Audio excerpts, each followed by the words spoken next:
amin'ny fifaliana lehibe indray no ansoana tokatantsika ny amin'ny jinetia tonga amin'ny fotoanantsika izay rahantsika amin'ity fandarana manokana ity zany saingy ataontsika ao anatin'ny larana fampianarana foana zany larana fahatelo amby roapolo zany izy fa fanarana manokana mazava azy moa zany fa ilaina motorina atao anatin'ny fampianarana ilaina ho renesin'ny olona ilaina hoarahan'ny olona manerana amin'izao tontolo izao afaka manaraka nareo amin'ny teny frantsay ao amin'ny youtube Yahosoa TV français afaka manaraka nareo amin'ny teny anglais ao amin'ny Yahosoa TV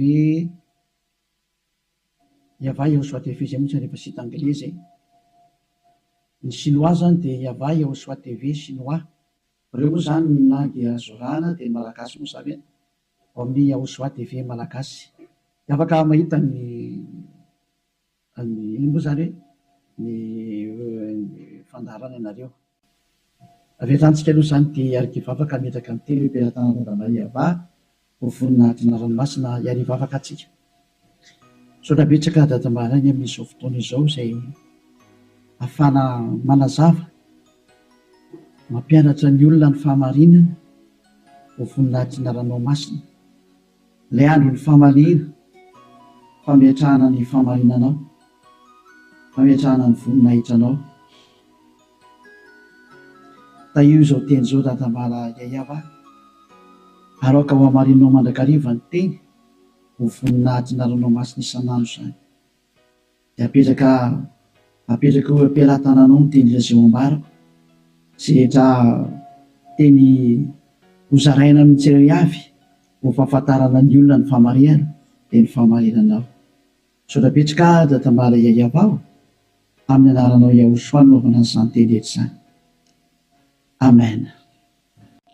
Fandarana manokana ny fandarantsika androany ataontsika hoe larana fahatelo amby roapolo raha fampianarana indray ny ambasadorany Yahosoa Eliana no mandroso tokatantsika ny amin'ny teny ity ary amaly ny fanontaniantsika rehetra izay apetraka avy hatrany angamba manarana telefona eo amin'ny écran mba ahafahany olona mandefa SMS ataontsika SMS ny antony be dia be ilay tapatapaka be dia be ny tapatapaka mety isy koa avy any ampitan-dranomasina dia efa mesazy raha telefona ho sahirana be tsika fa SMS tsy maintsy tonga ary tsy maintsy voavaly daholo rehefa SMS zany dia ilazana antsika fa atao avy SMS ny izy 032 86 663 98 032 86 663 98 zay antsika rehetra izay manaraka amin'ny radio dia mety tsy mahita n'ilay numéro telefona nareo dia izay naveriko izay 032 86 663 98 ny fantaina mipetraka moa dia hoe ngamo rehefa mivavaka dia mbola mpanota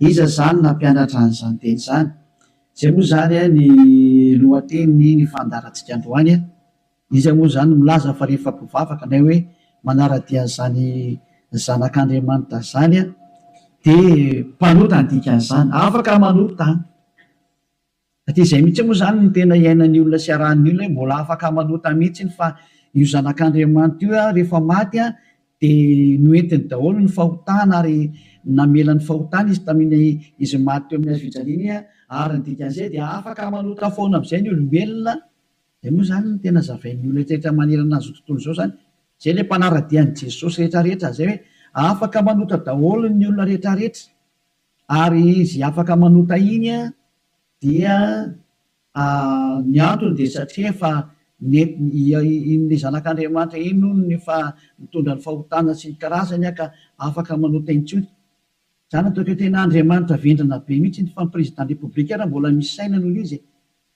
dikan'izany ange zany hoe Andriamanitra maneraka olona anao ratsy ange dikan'izany tena Andriamanitra vendrana be za mihitsy be ny teny ilay Andriamanitra vendrana be zany ma tsy sady tsy namorona iny tsy nanamboatra iny tsy zanak'Andriamanitra zany iny tsy niantona teo amin'ny fijaliana zany Jesosy io teneniko Jesosy zany hoe masika be anao tena tonga ny andro andravana zany andravan'izany zany Elia zany zany efa mahitsy be ny teniko andravan'izany mihitsy raha tsy moramora nanaovan'ny olombelona roa arivo taona na tsipitsipinyny any amielo zay ny adalanareo izay mbola teo atsipiny amielo any efa tsy tonga saina dia anareo ny anareo fa anjarako mampianatra sy miteny hoe aza miditra amin'izany intsony rehefa ampy zay 2 arivo taona zay fa be loatra zay na tsy mpindrentany amelo zay de tsy teny hoe tara kosa tara rosa natongavanao tsisy tara zany normal biara ny fatongavany Eliazy mety be mihitsy ny tena izy mihitsy ny tena izy satria maninona miteny an'izany ny filoham-pirenena raha mbola mba manome polisy gendarme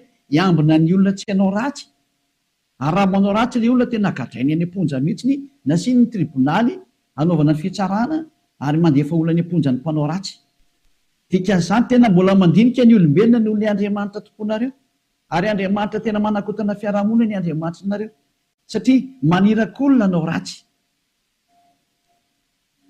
hoe tsy manina fa mahazo manao ratsy ianao fa beba fotsiny rehefa tonga sabotsy lahady avy areno indray rehefa avy eo dia beba sabotsy lahady mazava be ny teny Elia hoe ny filoham-pirenena raha mbola misy saina ary ny premier ministre malagasy raha mbola misy saina raha malagasy no resahana dia ny premier ministre nareo ny tanàna izay misy nareo any raha ny Amerika izany dia ny filoham-pirenenareo no mbola misy saina noho ilay jizasinareo na any amin'ny Frantsa dia ny filoham-pirenenareo mbola misy saina noho Jésus nareo satria ireny ara mbola mitady ny hevitra ny tsy hampanotanareo sazinareo raha vao manao ratsy mbola misy saina noho ny Andriamanitra nonge ho an'ny filoham-pirenena dikan'izao mbola misy fahendrena ny filoham-pirenena sy ny premier ministre sy ministra noho ny Andriamanitra tomponareo adalanareo izay hanompo an'izany zavatra zany mba tonga sainao mialohan'ny mesazinareo moa zany dia ny anana nefako an'olo hoe zatra tena mahavariana nge zany sady zany hoe ahoana tokoa moa ianao ve dia Andriamanitra ho no arahanao amin'ny mampamorona anazy zany ianao zany ny dikan'izay raha mpamorona izy mpamorona eo Andriamanitra io dia zany ianao zany ka raha mpamorona zany le Andriamanitra maninona moa izy mamela ny zanany andehanao ratsy raha Andriamanitra zany na ny ankonany anao ratsy fa ny ten'Andriamanitra dia zao tsy manaiky ny ankonany anao ratsy novinovy tahaka ny ray aman-dreny mananjanaka dia tsy ndray aman-dreny mihitsy aniraka ny zanany hoe andana manao ratsy fa mifona fotsiny aminay lahy rehefa avy eo ohatran' izany ankely sary dana mangalatra lahy dia rehefa azo ny lahy daholo ny zatra rehetra dia veny aty amin'izay mifona efa nazo aloha lahy zay dia avelako rehefa avy eo indray iverina indray rehefa rapitso indray jangatsanga indray anao rapitso dia mifona fotsiny indray rehefa avy eo ohatran'izany ange ty sary ty tsy mba Andriamanitra zany aminahy fa devoly manao an'izany hevitra zany tsy mba misy Andriamanitra ny teny an'izany zao ny tenyle Andriamanitra marina fa za moa fampidirana taony ary teny entina tonga sainanareo hoe tsy izy mihitsy ny ty Andriamanitra ny tomponareo hatramin'izay ty fa mpiara-miasa amin'ny devoly zay moa le fampianarana tary amin'ny numéro 18 sy 19 zay mpiara-miasa amin'ny devoly io ny antony dia zao ilay tena Andriamanitra dia namoaka an'izao fanambarana zao aza manota intsony zay ny tena baiko n'ilay Andriamanitra tena marina hoe aza manota intsony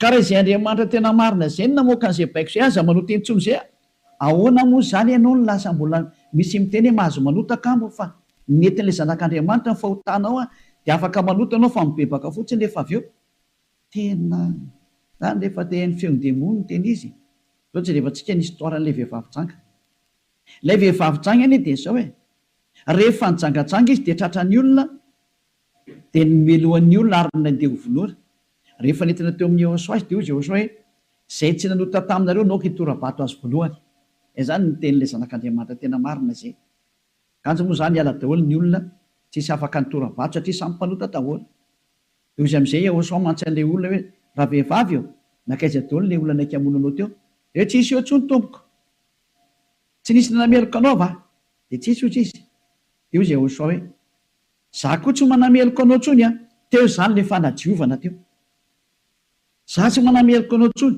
zany hoe nodiovina ilay vehivavy nomboka teo hoe za tsy hitondra fanamelona anao tsony fa izao kosa manomboka eto aza manota intsony ianao izany hoe izay olona ny fanena tamin'ilay zanak'Andriamanitra tena marina dia nahazo an'izay teny izay taona hoe manomboka eto aza manota intsony zay ny tena ny fanena tamin'ilay zanak'Andriamanitra marina matoa zany nareo mbola manota mandrak'androany tsy ilay zanak'Andriamanitra tena marina ny fanena taminareo fa devoly ny fanena taminareo alay tomponareo tena devoly akitsira fotsiny zao Laovaka itsika zay tantara zay. Zay ihany dia fampiandiniana ireo ny zavatra rehetrarehetra san'izay. Zay ihany dia ampiandiniana ireo ny zavatra rehetrarehetra zay. Raha jerevantsika mba ampidirina kely angamba ty teknisianina. Jaona 9 andininy fa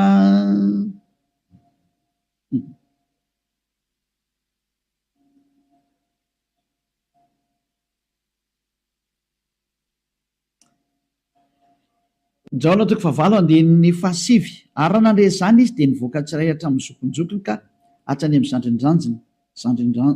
zandrinjandriny ary Yahosoa irery ihany no sisa teo sy ilay vehivavy ka rehefa nitraka Yahosoa dia izy taminy raha vehivavy aizy ireny tsy nisy nanamerika anao va ary hoy izy tsy misy tompoko dia hoy Yahosoa za koa tsy manameriko anao zay le hoe le famindram-pony mandeha voalohany dia izy hoe za koa tsy manameriko anao ary eoriana le famindram-po amin'izay na le fanadiovana le teny manafaka anao dia misy toyny le teny hoe mandehana ary amin'izao sisa izao aza manota intsony zay zany notoy ny teny Yahosoa hoe aza manota intsony aorianan'izao zahatra ny eolanao tamiko zao aza manota intsony ianao zay ny voalazany teny marina zany zay le hoe tsy maintsy mandeha le famindram-pony Yahosoa le fanadiovany aorianan'izay aza manota intsony aneny Jesosy kosa dia manotafoana fa rehefa avy eo mifona indray dia manontay ihany dia mifona jerevantsika deo aloha zay melona tongavan'ny SMS nareo amin'ny fanontanianareo hoe nga moa mbola mahazo manota rehefa tafaraka amin'io Andriamanitra marina io fa ny teny ny devolo miteny hoe mahazo manota fa le Andriamanitra marina miteny hoe tsy mahazo manota intsony dia dinio zay miaraka aminao zany manoko izy le miaraka aminao zay le izy zay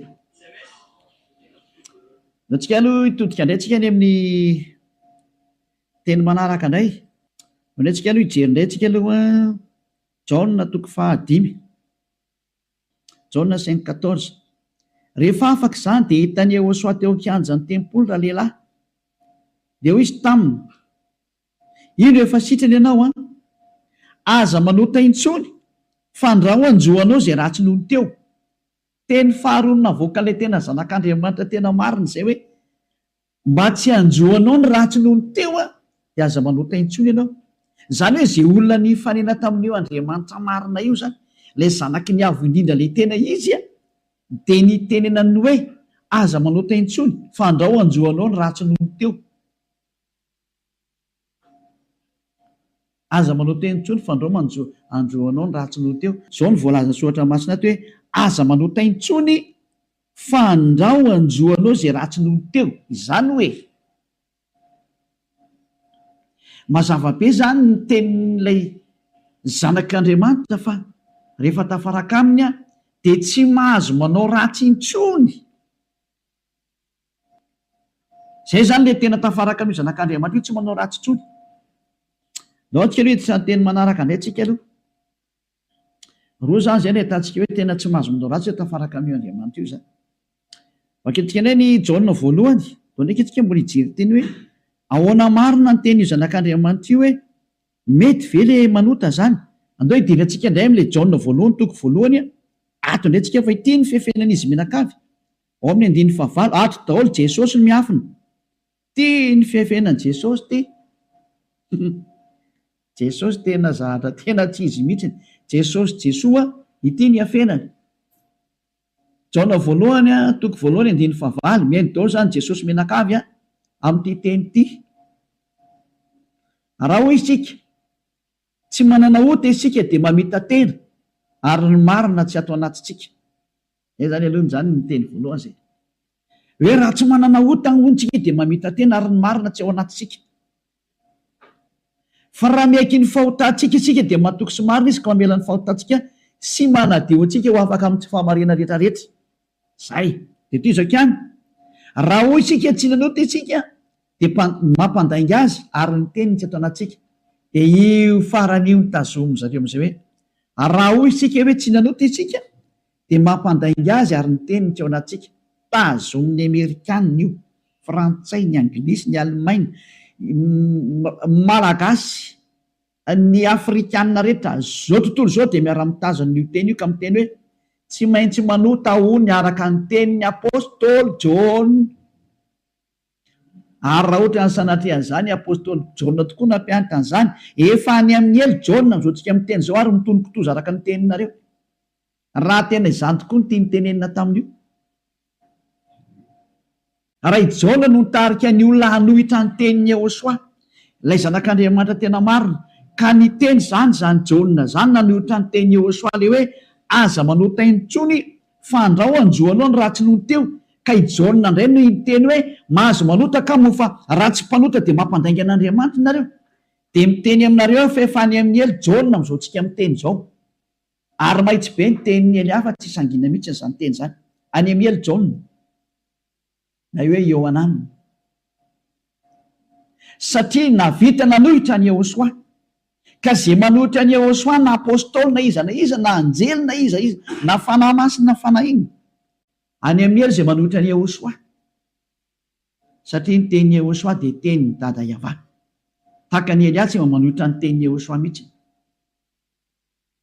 Mazava zany zay teny zay. Ka raha io teny io ny afina fenanareo dia miara-mitsipy any amin'ny elo miaraka amin'ny John nareo satria nanohitra ny tenin'ny Jehosoa. Satria ny tenin'ny Jehosoa dia ny teny mihitsy hoe aza manota intsony. Ka raha ohatra ireo milaza fa i John no nampanota anareo, miara-mitsipy amin'ny John any amin'ny elo nareo. Fa tsisy Andriamanitra tia lalan'izay John zany na tia lalanao, fa i John sy ny olombelona dia mitovy ihany. Ka raha nanohitra ny tenin'ny Jehosoa zany John zany, any amin'ny elo izy amin'izao amin'ny teny zao. Dia any amin'ny elo tahaka anareo rehetra.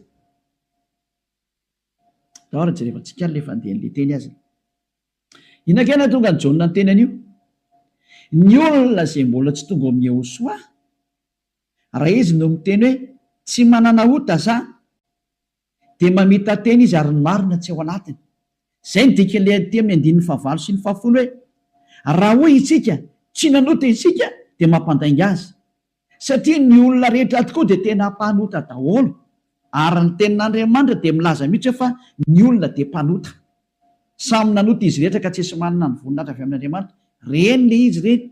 Raha mbola tsy tonga amin'ny Jehosoa ilay olona dia tsy maintsy mpanota izy. Izay ny dikan'io teny io. Izay ny dikany hoe raha misy miteny hoe tsy manana ota dia mpamita tena ary ny marina tsy ao anatiny.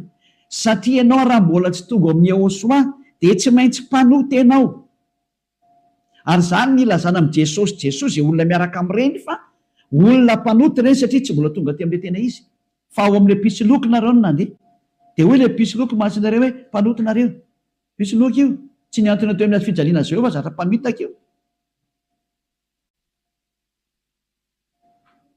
Samy mijery ny marina tsika e. Mioka anao teo ny tenin'ilay zanak'Andriamanitra e. Ny tenin'ilay zanaky ny avindrina fa mioka anao teo e. Kaza mamaly tsony ianao. Fa ny tany sy ny lanitra ho levina hoy Jehosoa fa ny teniko tsy ho levina mandrakizay. Aza hoe izay teny izay. Ka raha ny teny izy hoe aza manota intsony dia tsy misy mahazo manapotika izay teny izay. Matthieu 24 firinga amin'izy loatra jevantsika kely teny. Hitina kely ihany tsika aloha. Matthieu 24:35 sa 33. Ohatsy revantsika kely aloha. Matthieu 24:35. Matthieu 24:35. Ny lanitra sy ny tany ho levina fa ny teniko tsy mba ho levina. Ny lanitra sy ny tany ho levina ozy ilay teny fa ny teniko tsy mba ho levina. Izany hoe ilay teny hoe aza manota intsony tsy ho levina mandrakizay. Ka raha nisy nandevina an'iny dia vory izay nandevina an'iny. Raha nisy ny teny zany hoe tsy maintsy mpanota nareo ka, tsy maintsy manota nareo ka, dia manohitra ilay teny ilay zanak'Andriamanitra amin'ny teny hoe aza manota intsony. Ka raha misy zany nampianatra nareo hoe tsy maintsy manota, dia ny kontra n'io tenin'ilay zanak'Andriamanitra marina io. Ary rehefa ny kontra ny teniny dia devoly izay nanohitra anazy. Satria ny teniko izy tsy azo levolina. Zany tonga namiteny hoe tandremy ianao tsy misy John ny teny taminao mihitsy hoe ndany ianao manota fa ny agiginao mahatonga anao miteniteny foana eo. Ianao no te hanao zavatra tsy manjary amin'io Andriamanitra marina io.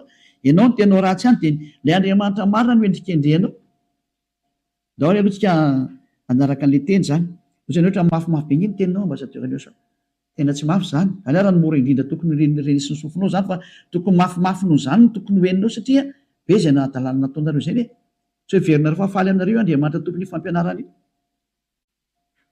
izy very miteny hoe za manota intsony de nareo nefa ry mamaly hoe tsy maintsy manota fa tsy possible mihitsy izy zany. Nareo no te araka amin'le Andriamanitra tsy izy nareo any de ny famarina le Andriamanitra kosa ny potipotenareo. Iza mampanaonao an'izany kosa ny ianao? Daoary Jaona voalohany toko voalohany 9:9. Koa raha hoy isika hoe tsy manana ota isika dia mamita tena ary ny marina tsy ao anatsika. Zay aloha zany le hoe raha misy mbola sy tonga ao amin'ny Ôsoa anao de mpanota ianao ka raha ianao raha mbola sy tonga ao amin'ny Ôsoa no miteny hoe za tonga tsy mpanota intsony de mpandainga ary mpamita tena. Zay no mahatonga an'izay niaraka tamin'i Jesoa rehetrarehetra na Jesoa tsy haiko fazan'ireo azy Jesus ny teny daholo nareo hoe mpanota satria tsy mbola tonga atao amin'ilay izy nareo de tsy maintsy miteny mpanota nareo, porofo mitohaka amin'ny tendanareo fa tsy mbola tonga ao amin'ilay tena le zanaky ny avy nareo fa pisy loko miaraka aminareo sady mpandainga ny pisy loko. Tsy niantona teo amin'ny fijaliana zany kory na ny kely ary tsy nanitsaka tety kory ny ary ny tongotro io. Toizantsika amin'izay ny 9:7. Fa raha miaiky ny fahotantsika isika, mila miaiky ny fahotanao ianao zany dikan'izay de mahatoky sy marina izy ka mamela ny fahotantsika. Tena tade mamela izy raha miaiky itsika ary manadio antsika ho afaka amin'ny tsy fahamarinana rehetrarehetra, afaka daholo ny tsy fahamarinanao rehetrarehetra hatrany amin'ny fieritreretana ratsy voadio daholo mihitsy. Tsy mety manana saina ratsy mihitsy fa tsara foana ny saina, tsy mety mandeha makany amin'ny zavatra ratsy mihitsy izy fa ho an'ny Ôsoa daholo ny zavatra rehetra. Zay ny fiainany dia ho an'ny Ôsoa, velona ho an'ny Ôsoa, miara-mipetraka amin'ny Ôsoa, miaina ho an'ny Ôsoa, Ôsoa ny antony fivelomany. Zay ny olona tena tafaraka amin'ny Ôsoa zay madio tanteraka hatrany amin'ny fieritreretana madio mihitsy. Toetrika le teny ko maninona ary eto misy miteny hoe raha misy miteny hoe tsy manana ota isika dia mampandainga azy. Ka raha mbola sy tonga amin'ny Ôsoa ianao no miteny hoe za tsy mpanota de mpandainga ianao. Any amin'ny Jesosy tsy misy an'izany afaka amin'ny fahotana zany, ao amin'ny Jesoa tsy misy an'izany afaka amin'ny fahotana zany. Zay ny dikan'izany de itoy amin'izay ary io teny eo amin'ny Jaona voalohany toko voalohany io notohizany Jaona io ry amin'ny Jaona voalohany toko 7 fa tsy najanony teo fa nitohizany ry amin'ny toko 7 amin'izay zany hoe nitoy io teny io fa tsy nijanona teo. Ao amin'ny toko 7 de ao amin'ny 9:4 amin'izay no jerevantsika 9:4. Jaona voalohany toko 7 9:4. Izay rehetra manota no mandika ny lalàna fa ny ota ny fandikana lalàna.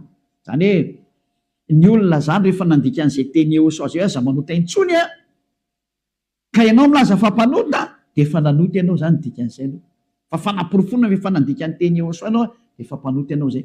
Zay mahatonga ny vavan'ny tsy afaka amin'ny fahotana. 5.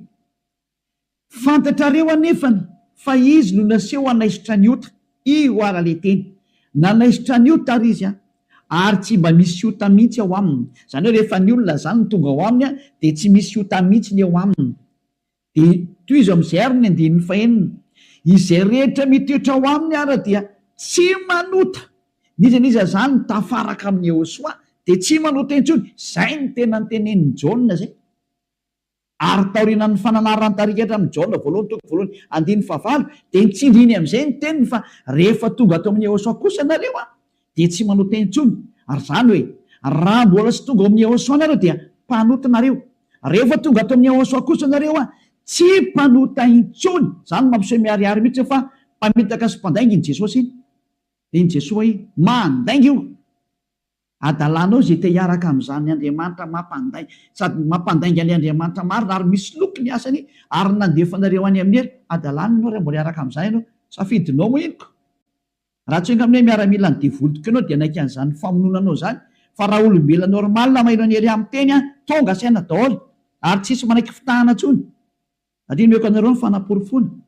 Io iny hoe izy io toy antsika eo amin'ny 9:9. Izay rehetra mitoetra ao aminy de tsy manota. Nizany zany mitoetra ao amin'io Ôsoa io de tsy manota intsony izy fa izay rehetra manota ozy izy ao nitenin'ny Jaona amizay dia sady tsy nahitana azy ary tsy mahalala anazy. Tsy netan'io zanak'Andriamanitra maro io nareo. Midika zany fa i Jesosy dia tsy zanak'Andriamanitra. Jesoa dia tsy zanak'Andriamanitra marina. Tsy izy io. Pisy loka ary mpamitaka satria nampanota anareo foana hatramin'izay. 2 taona nareo mipetraka atao anatin'ny fahotana. Tsy afaka anareo zany ny dikan'izay. Mbola hiteny any venareo fa marina ny lalakaleana. Toizantsika ihany ny teny Jaona satria Jaona ihany nampangainareo dia aloha Jaona koa ny namafy ny teniny. Jaona voalohany ihany 7:9 daoarany. 9:7 moa vakitsika. Aleo 9:9 aloha tenentsika ny tenin'ny apôstôly Jaona. Izay manota dia avy amin'ny devoly satria ny devoly manota hatramin'ny voalohany. Io izy io. Niza zany manota dia avy any amin'ny devoly zay satria efa tonga Jehosoa manala amin'ny fahotana. Zay manota amin'izay izy Jehosoa amin'izao dia avy any amin'ny devoly izy. Ianao zany rehefa mpanota dia avy any amin'ny devoly ianao. Mpitondra fivavahana ianao. Laza ianao zany fa mpanota ny olona. Avy any amin'ny devoly ianao. Andriamanitra tompony olona ianao. Laza ianao fa mpanota ny olona ary ampirisinao ny ota ny olona. Avy any amin'ny devoly ianao. Zany hoe olona ny rahana devoly akety zany io miaraka aminao io. Mametrereta. Mbola tsy tonga sena miteny mandeha ihany ianao. Asakasakanao aloha fa zay ilay fandarana androany fanavotany ity. Niendra mahita loza kamery ny adala mandroso kavoa. Lao raha vaketsika indray ny teniny. 9:7. Ty le nitenenin'ny apôstôly Jaona ihany. Ovalin'ilay Jaona voalohany 9:9 sy ny 10. Hoe ny olona hozy izy Jaona rehefa tonga ato amin'ny Jehosoa tsy mety manota intsony. Ilay tena zanak'Andriamanitra tena marina. Izay rehetra naterak'Andriamanitra no tsy manota. Matonao zany mbola manota dia tsy nateraka io Andriamanitra ianao fa nateraka Jesosy Jesoa. Dia io anao mpanota io. Mbola tsy nateraka ilay zanak'Andriamanitra tena izy ianao fa niteraka anao dia ilay pisiloko no niteraka anao. Ilay mpamitaka no niteraka anao. Fa ilay Andriamanitra tena marina tena manizingizina mihitsy netrany amin'ny Jaona apôstôly tsy nivadika tamin'ny teny Jehosoa izy. Fa nitazomy ny teny Jehosoa hoe izay rehetra nateraka io Andriamanitra io dia tsy manota. Satria maninona ozy izy? Satria ny voany mitoetra ao anatiny ka tsy mahay manota izy. Tena nitsindriana fandroany.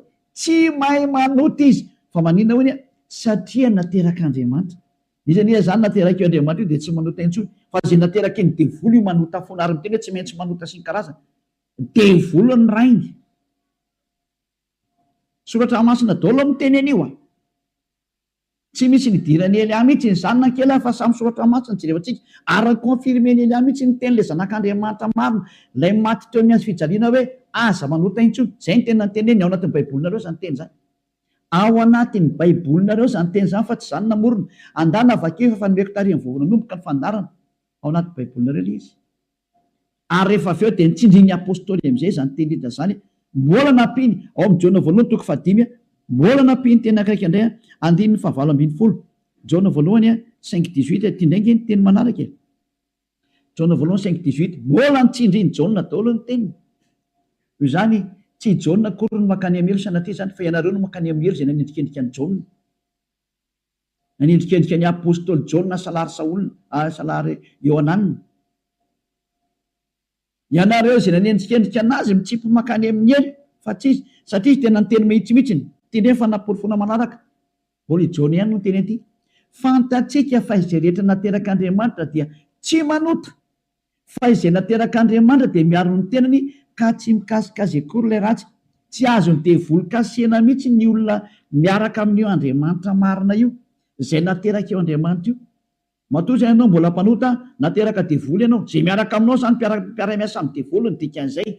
Izay ilay fampianarana numéro 18 sy 19. Hoe mpiara-miasa amin'ny devoly io Jesosy Jesosy Jésus Jesus-nao io ry Amerikanina. Ary frantsay ry anglisy avy any aminareo fampianarana io. Nareo no mitondra ny unité nakety atody kely amakany aminareo mihitsy n'izao ny teny. Ahoana io teny io?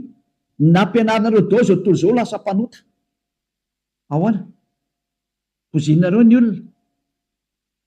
Zao ilay Jesosy nareo zao. Vao tsy tonga saina ihany. Vonoanareo daholo ny olona teto ambony ity tany ity. Matinareo ohatran'ny amin'ny malagasy rehetra rehetra.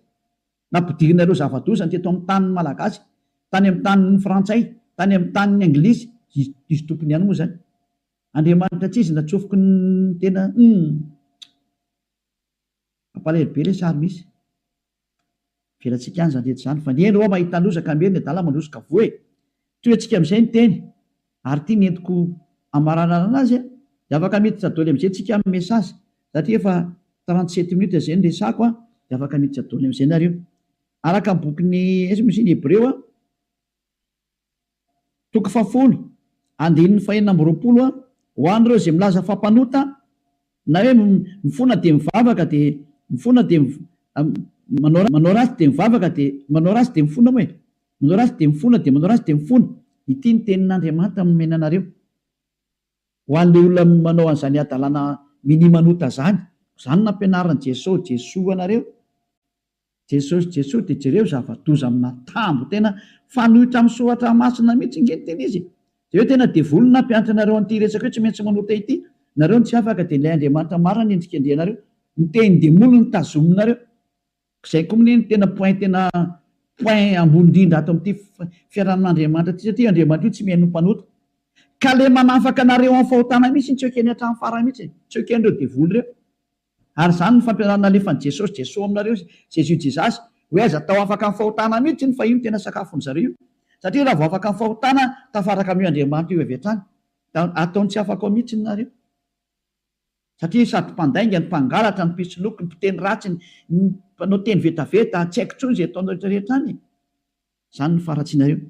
Andininy 420 Hebreo toko 10 Hebreo 10:26 fa raha minimanota isika rehefa nahazo ny fahalalana tsara ny marina minimanota ny atao hoe minimanota dia mifona androany dia mamerina rapitso mifona indray raha afakapitso mamerina ny ambadika an'izay mifona amin'ny sabotsy mamerina latsinainy mifona amin'ny lahady mamerina amin'ny zoma zany ny atao hoe minimanota raha tsy hainareo dia cercle vicieux miverina eo foana io ianao mihitsy n'izany voateny zany ianao izay mijery tsy mihaino anahy io ary le tena tsy te hiaino kanefa tsy maintsy mihaino ianao fa mamono anao ty teny teny ty teny ty ny mamono anao sy mamely anao na manavitra anao rehefa ranao ny teny marina ny Yehosoa ilay zanak'Andriamanitra marina hoe za tsy hanota intsony dia anatona ty amin'ny Eliana fa tena ho afaka ianao rehefa maka ty dia avitra ianao zay tsy mamono anao ty teny ty fa rehefa tsy raharaha kosa ianao ary tsy vakianao aloha ty dia zao teny enao zao na ho tapenanao aza ny sofinao na isitrika anaty lavabato ary ianao tsy te hiaina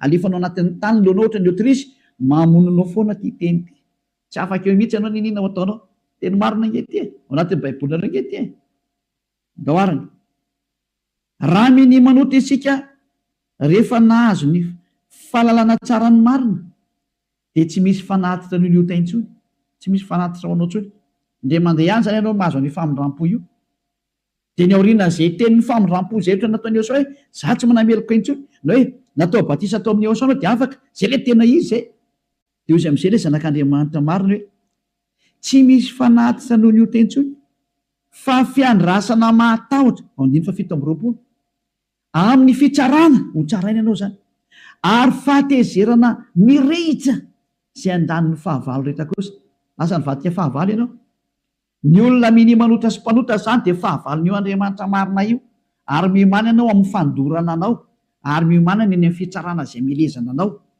zay le hoe ny aza mba maty ianao ho hitantsika eo ny toyny nefa ny teny zao mbola velona zao dia efa mandeha ny fahamaliana tsy misy an'izany miala mora zany intsony zao tadidio zany andro ny fahamaliana zao efa tapitra treo ny andro ny fanginana andro ny fahamaliana zao zay rehetra nanao an'io Andriamanitra marina sy nanambany sy nanao ratsy amin'io Andriamanitra marina io zany nanao tsinitsinina ny teniny sy nanambany ny teniny ela rehetrarehetra tsy misy hafamaina zany intsony zao nanao tsinitsinina ny teniny sy ny asany rehetrarehetra aza mamana tena zany hoe miala maina zany nanao kasiparana ny teniny izy milaza fa afaka amin'ny fahotana izay miaraka aminy ianao ry maneritra hoe tsy manino tsisy an'izany fa amaolombelanao micomprendre anao izy taiza nisy Andriamanitra ny comprendre anao raha ny comprendre izy tsy nalefa ny safidrano raha ny comprendre izy tsy nalefa ny dao zao karazana retina zao raha ny comprendre izy tsy nataony maty ianao ary raha ny comprendre izy tsy natsipiny amin'ny helo ny olona ary raha ny comprendre izy tokony tsy nandevoziny zanak'Israely fa nandevoziny hatrany mandrakizao mbola mijaly foana na niverinao amin'ny tany izy mbola fahoriana foana tsy micomprendre anao zany io Andriamanitra io fa asory anatin'ilay atodoanao zany. Tsisy Andriamanitra micomprendre anao zany. Ty ihany ny fantany aza manota intsony zay niteneny dia tazoma rehefa te ho any aminy. Izy koa ngeny tompony lanitra ny lanitra eo ka tsy anao nitsotsotso makany. Efa niteny izy fa masina ny Andriamanitra reo ary zay raka amiko tsy maintsy masina tahaka. Zay ny dika ilay hoe Matthieu 5:48. Matthieu 5:48 aoko tanteraka ianareo. Aleo zay ny amaranantsika azy tanteraka.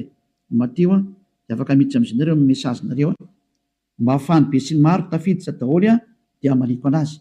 Matthieu 5:48 koa amin'izany aoko tanteraka ianareo toy ny fahatanteran'irainareo zay any an-danitra. Ianao zany dia efa nomeny Yehosoa baiko hoe rehefa teo any amin'ny lanitra ny lanitra ianao aoka ianao tanteraka atao ny sitraponao atete an-tany tahaka ny any an-danitra any amin'ny lanitra lanitra ambony any zany. Manomboka eto ianao zany dia tsy maintsy tanteraka. Dika ny tanteraka ao amin'ny teny anglisy dia hoe perfect. Ary ny teny frantsay hoe parfait. Ianao zany mila parfait, perfect, tanteraka ozy ny tenin'Andriamanitra rehefa teo any amin'io Andriamanitra marina io. Fa ny olona zay tsy parfait tsy mahazo miditra makany zany. Ozy ianao zany parfait, parfait mihitsy. Madio zany eritreritranao, voalazanao, madio be mihitsy ny eritreritra tena ho any Yehosoa rerely ny zavatra rehetra momba n'izany Elia zany. Nuk vakitsika teny zay hoe madio ohatra ny mieritreritra any bokin'ny Hébreu any angambany izy. Jereo antsika Hébreu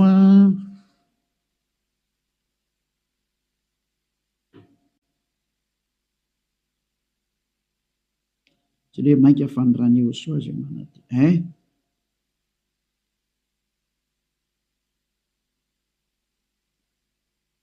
zay mosany manadio ny eritreritra. Vakitsika manomboka amin'ny andiny faha 12 zany dia hatraria amin'ny andiny faha firy zany ty enina ambin'ny folo 16-17 aloha vakitsika manomboka amin'ny andiny faha 11. Hébreu 9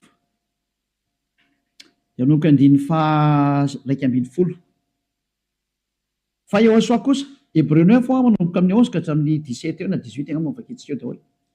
Fa Yehosoa kosa rehefa tonga ho mpisorona be ny amin'ny zatra tsara ho avy dia namaky teo amin'ny taberna kely lehibe lavitra sady tsara lavitra zay tsy natao tanina, zany hoe tsy misy an'izao zavatra rehetra izao. Ka tsy mba nitondra ranosy lahy izy na ranjanak'omby fa ny rano tenany dia niditra indray mandeha ho any amin'izay fitoerana masina ka nahazo fanavotana mandrakizay. Indrindra fa raha ny ranosy lahy sy ny ranombolary ny lavenom-batotrony vavy avy afafy amin'izay voaloto no mahamasina hatrany amin'ny fanadiovana ny nofo maika fa ny rany Yehosoa zay nanatitra ny tena tsy manantsinon'Andriamanitra tamin'ny alalan'ny fanahy mandrakizay no adio ny fieritreretanareo ho afaka amin'ny asa maty mba hanimponareo an'Andriamanitra velona. Tsy tonga tany amin'ny 15 fa teo amin'ny 14 dia hitantsika ilay zany io izy io. Zany hoe madio hatrany amin'ny eritreritra rehefa tonga amin'ny Yehosoa. Tsy misy maloto zany intsony eo aminazy. Afaka daholo ny zava-detra. Zany ilay tena Andriamanitra tena marina zany. Izay ilay tena niantona teo amin'ny fijaliana, izay ilay tena nandatsaka ny rany, izay ilay tena zanak'Andriamanitra marina indrindra. Izay ilay niteny hoe aza manota intsony ny anarany Yehosoa no anarany. Zao toriany Elia zao. Tsy azo ovaina koa izay anarana izay satria tsy misy anarana hafa nomenany olona mba halanitra zao na famonjena. Ka rehefa Yehosoa ny anarany tsy azo ovana zavatra hafa intsony zay. Ary Yehosoa rery navita nafaka amin'ny fahotana, tsy azonao ovaina zavatra hafa na atao ovaina atao parallela zavatra hafa. Devoly manao an'izany, mbola devoly koa manao an'izay. Io nareo tsisy afaka amin'ny fahotana io. Fa izay nanatona ny Yehosoa rehetra tamin'ny alalan'ny Elia ankehitriny, afaka amin'ny fahotana daholo ary tena madio be daholo tsisy tsinontsony. Anjaranao sisa mandray fanapa-kevitra. Za miteny aza miaraka amin'ny Jesosy, Jesosy hoy miala atao. Rehefa te hitsipany amin'ny elo mipetraha ao. Efa miteny ho any amin'ny elo anao fa tsy solution zany. Ary anao tsy havita nova-palitao fotsiny ao Jesosy. Tsy misy Jesosy afaka nova-palitao zany fa 2 taona nge ianao namono olona zay. Aiza intsony ianao vita madika tampoka fotsiny hoe tsika kosa fa tsy manota. Tsy afaka manao an'izany nareo satria maninona? Lay devoly lehibe nareo mihitsy ny eny minakanina amin'ny fahotana io ka ao namono nareo navelany ho afaka amin'ny fahotana. Tsy afaka ho zany mihitsy nareo zay miaraka amin'ny Jesosy, moa Jesosy koa tsy afaka amin'izany. Samy voa daholo nareo. Fa endrena andao anatona ny Yehosoa hiaraka amin'ilay Andriamanitra Abrahama zay antsoina amin'ny anarany hoe Yahva. Andao hiaraka aminy. Andao hiaraka amin'ny Yehosoa ary andao hiaraka amin'ny Eliazy ho hitanareo maso mpanavitra zany Eliazy zany, mpamonjy zany, ary tsy manaiky ny faharatsiana hatramin'ny farany, tsy manaiky an'io Andriamanitra tsy izy io zany mihitsy. Tonga ny andro andravana ny reny ary tena mandravy Eliazy ao. Zay koa ny asany atao hoe Elia, mandrava ny Andriamanitra tsy izy. Faran'aloha zany ny teniko eo fa any amin'ny fanazavana amin'ny fanontena amin'izay no miresaka zany dia afaka mihitsika zany amin'ny fanontaniana zany tsika rehefa misy fanontaniana ato araka le numéro teo moa zany 032 86 663 98 afaka miditra dosantsika zany zay nefa fanontaniana. Fanontaniana voalohany zany, miarahaba tompoko, afakiko araka ny tena misy ny Matthieu 5:21 sy ny 22 dia maneho fa na dia ny fahatezerana amin'ny rahalahy aza dia mitovy amin'ny famonoana olona fahotana, ka ny fanontaniana dia ny hoe vitan'ny olombelona ve tsy ho tezitra amin'izay trangan-javatra tsy zakany mahatezitra azy ka hanotany. Misaotra tompoko, valiteny diso ianao, satria na Yahosoa diso, rehefa zavatra manohitra ny Yahosoa sy ny fahamarinana kosany tsy fahadisoana mihitsy ny mibedina tezitra rehefa zavatra manohitra ny fahamarinana io Andriamanitra io. Fa raha zavatra hafa kosa ny matezitezitra anao, raha zavatra manimba zavatra ohatrany hoe teraka famonoana olona kosa ny ataonao, ahoana moa anao tsy ho tezitra? Fa ny dikan'io Matthieu 5 io nge fa lasa opa le izy, samy hafa ny opa sy ny fahatezerana amin'ny teny tsy mitovy zany. Nge vakitsika io le Matthieu 5:22 teneninao io, Matthieu 5:22, Matthieu 5:22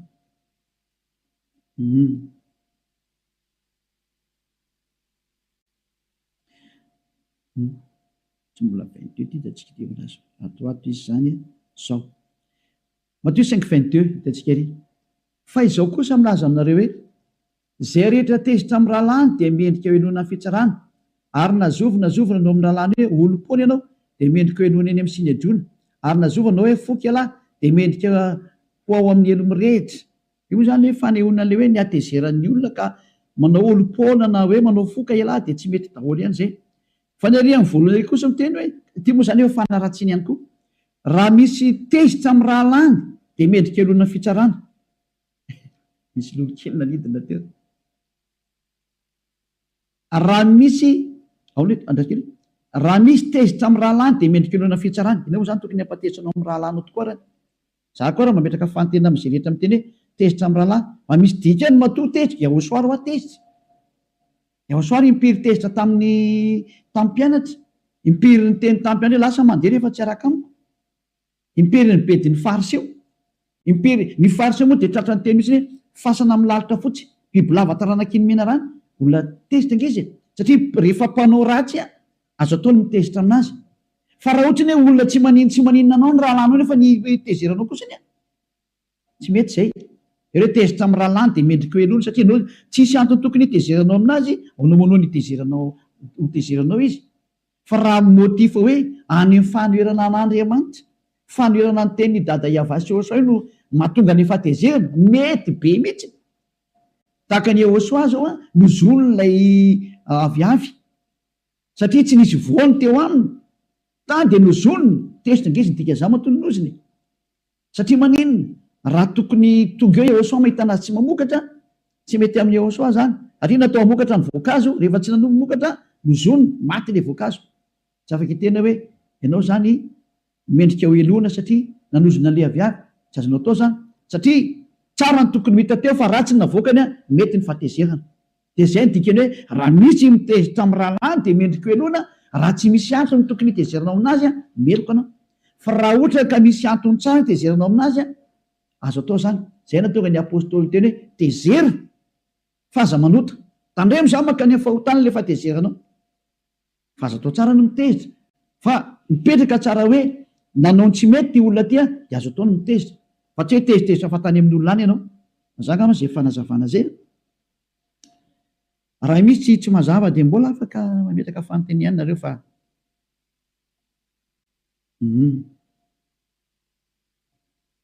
fanontaniana faharoa, miarahaba any Ambassadeur Yahosoa. inona kay tompoko ny mahatonga an'ilay mpanaradian'i Jesosy nanaisitra ny boky Makabeo tao anatin'ny Baiboly?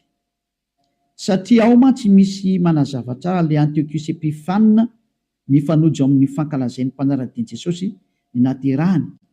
Dia ao amin'ny Baiboly koa milaza fa rain'ny sampy rehetra io, dikan'izay Jesosy fe zany no sefon'ny alahy sy Jehova. Tsy Jesosy ny sefon'ny alahy sy Jehova. Sady efa meko valiny ianao.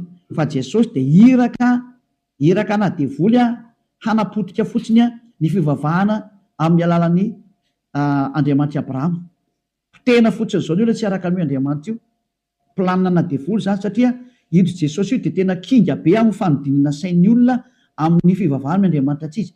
Tena spesialiteany io. Mamitaka izy amin'ny fahagagana izay ompelan-tanany. Spesialiteany io. Dia io hitanareo famitahana be ataony io, mody anaovana fahagagana kely ao dia mody sotominy ny anarana fotsiny eny no vainy dia tandrena anaraka anazy daholo ny olona. Fa jereo amin'izay izay nitenen'ilay ten'Andriamanitra marina tsy esy nataony na ny ray ara, fa ny contran'io mihitsy ny aza ny nataony. Hitanareo tsara ilay teo.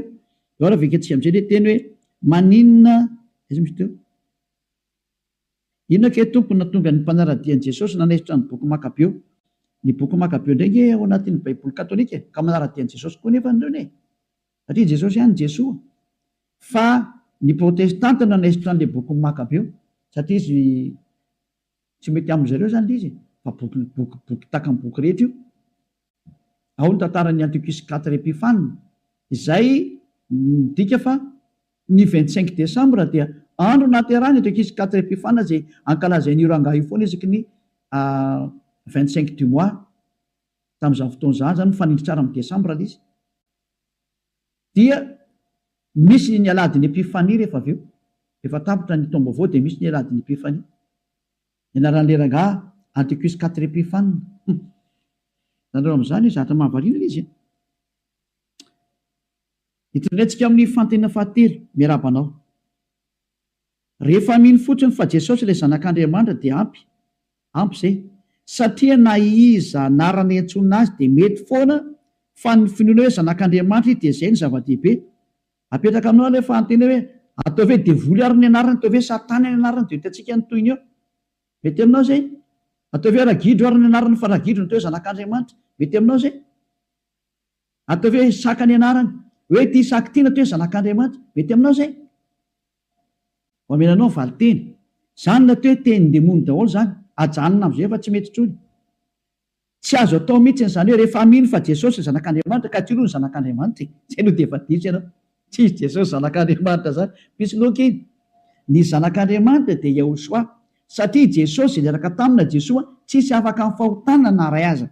Ka rehefa tsy afaka amin'ny fahotana dia tsy izy. Efa miteny Elia hoe tsy izy io. Fa rehefa zirozironareo ao zany hoe tsy miditra lalina fotsy hoe tatazony vokany rehefa avy eo.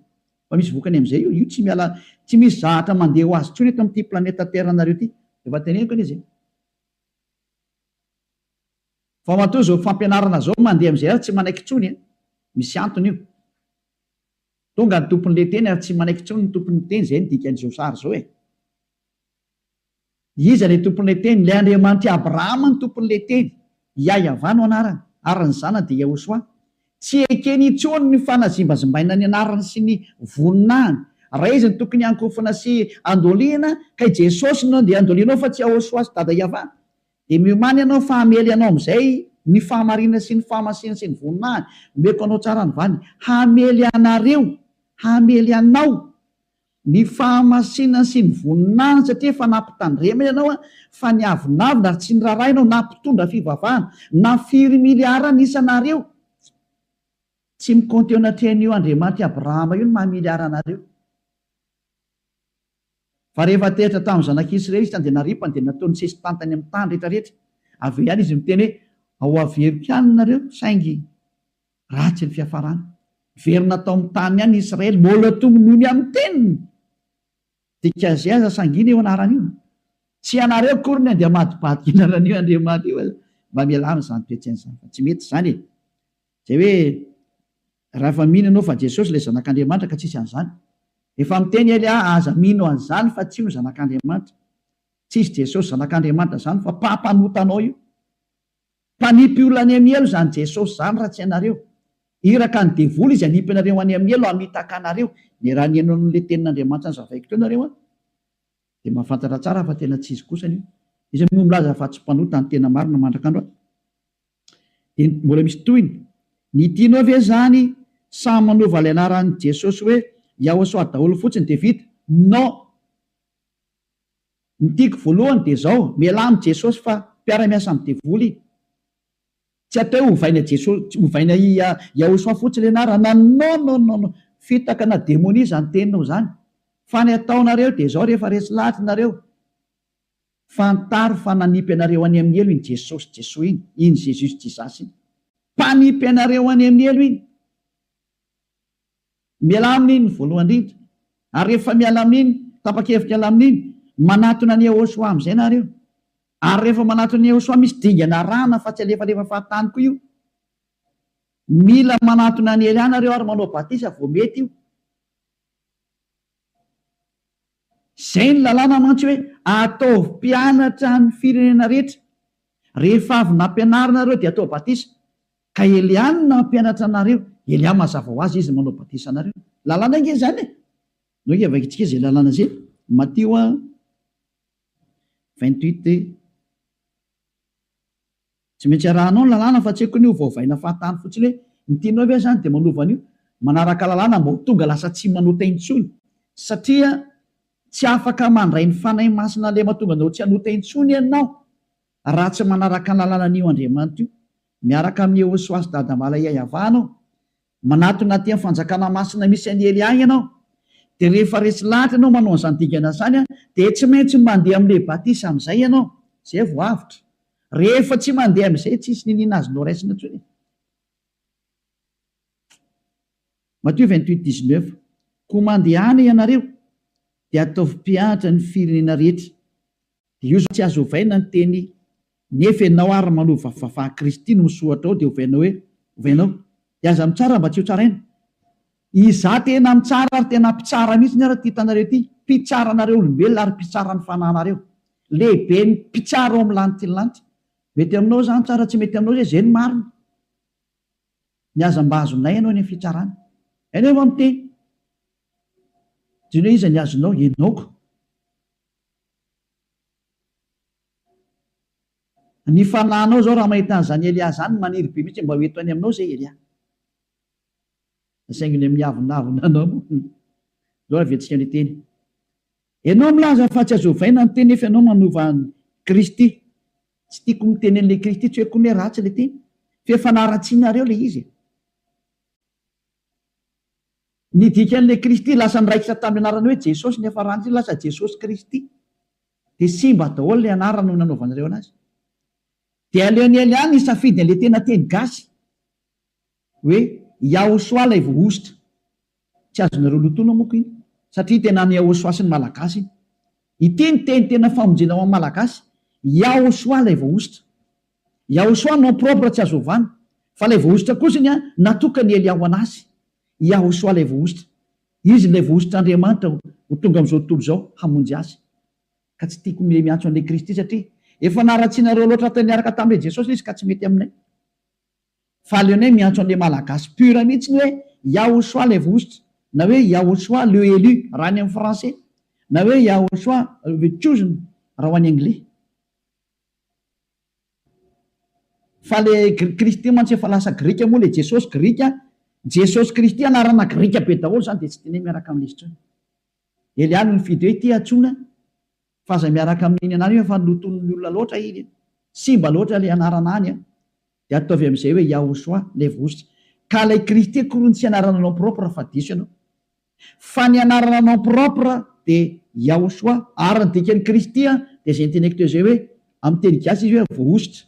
Amin'ny teny anglizy chosen. Ary amin'ny teny frantsay izy hoe élu. Ka hoe lay Yahosoa izay voaositra moa koa ny tena dikan'io.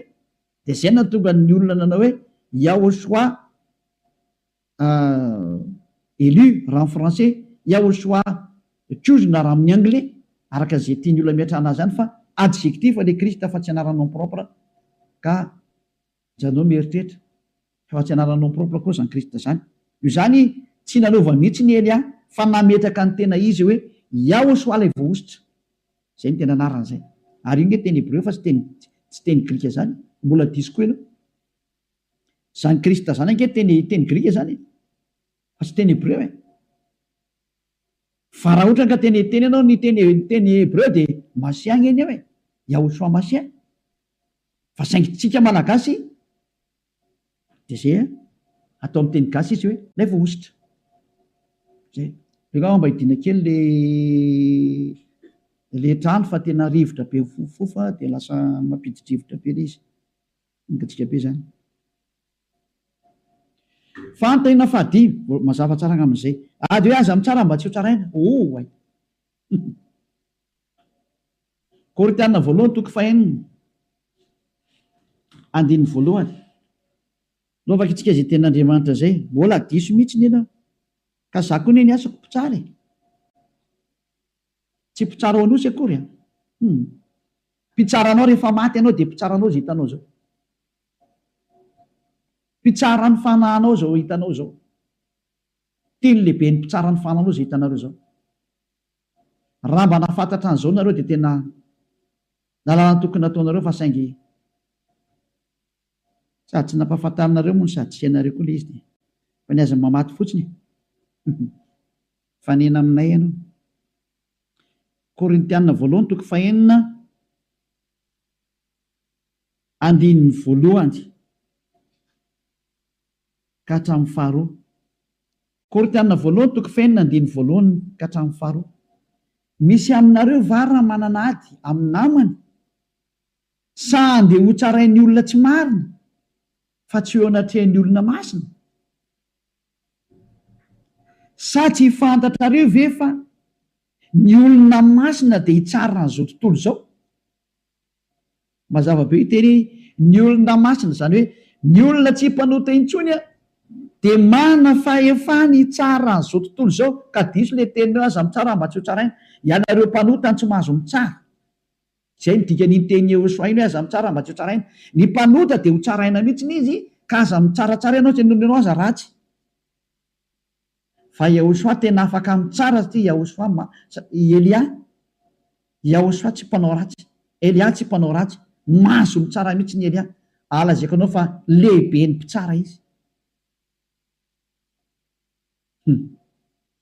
Aza mamato hay. Raha ny teny reny matany am-pasana tany hoe tena marina ny teny io rangahy io tonga saina ianao. Izy tsy afaka amin'ny teny. Sa tsy fantatrareo fa ny olona masina dia hitsara an'izao tontolo izao.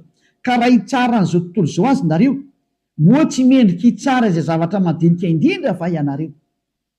Andininy fahatelo, tsy fantatrareo ve fa hitsara anjely azy sika? Mainka fa izay zavatra momba izao fiainana izao. Ny andininy fahatelo, ny anjely aza mbola tsaraina. Ary fantaro fa lehibe ny anjely ty hitanao ty. Mbola lehibe lavitra zany Elia zany ny anjely. Ny anjely aza manaraka mibaiko ny Elia. Ataoko tsy teno mihitsy le teniko izy hoe tsy te ianao zany tsony aza mihaino fa nga koa za miraharaha e. Tsisa namatambazana anao mihitsy ny zay te ho any amin'ny lanitra mihaino ny Elia. Rehefa tsy haino ianao tsisy problème mihitsy ny aza mamaty fotsiny. Zay atao hoe fa raha mba fantatrao zay nanjohan'ny maty rehetrarehetra tany. Zany no mahatonga ny mele hoe matony le olona dia nahita ny ra Jesosy ny hoe mitandrema didifolo aloha vo ny ampafolo karena rediredina tena rediredina mpanota marina le izy.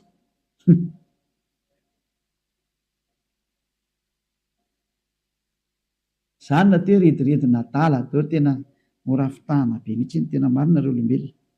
Eo zany tena Andriamanitra dia miteny mihitsy hoe ny olona masina dia tsara an'izao tontolo izao hatrany amin'ny enjely aza ary afaka mitsara ny zandratrana faran'izay madinika. Fa ny mpanota ny tsy mahazo mitsara satria aza mba mitsara mba tsy ho tsaraina. Olona mpanota nge ndresany eo sa tamin'ireny ka tsy hainao e. Mpanota izy rehetrarehetra. Zay.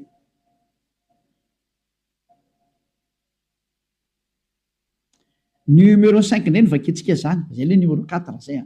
Rehefa tsy afa-po amin'ny valiteny mahazo mandefa mesazy fa tsika ny eto foana na hatramin'ny firy na hatramin'ny firy.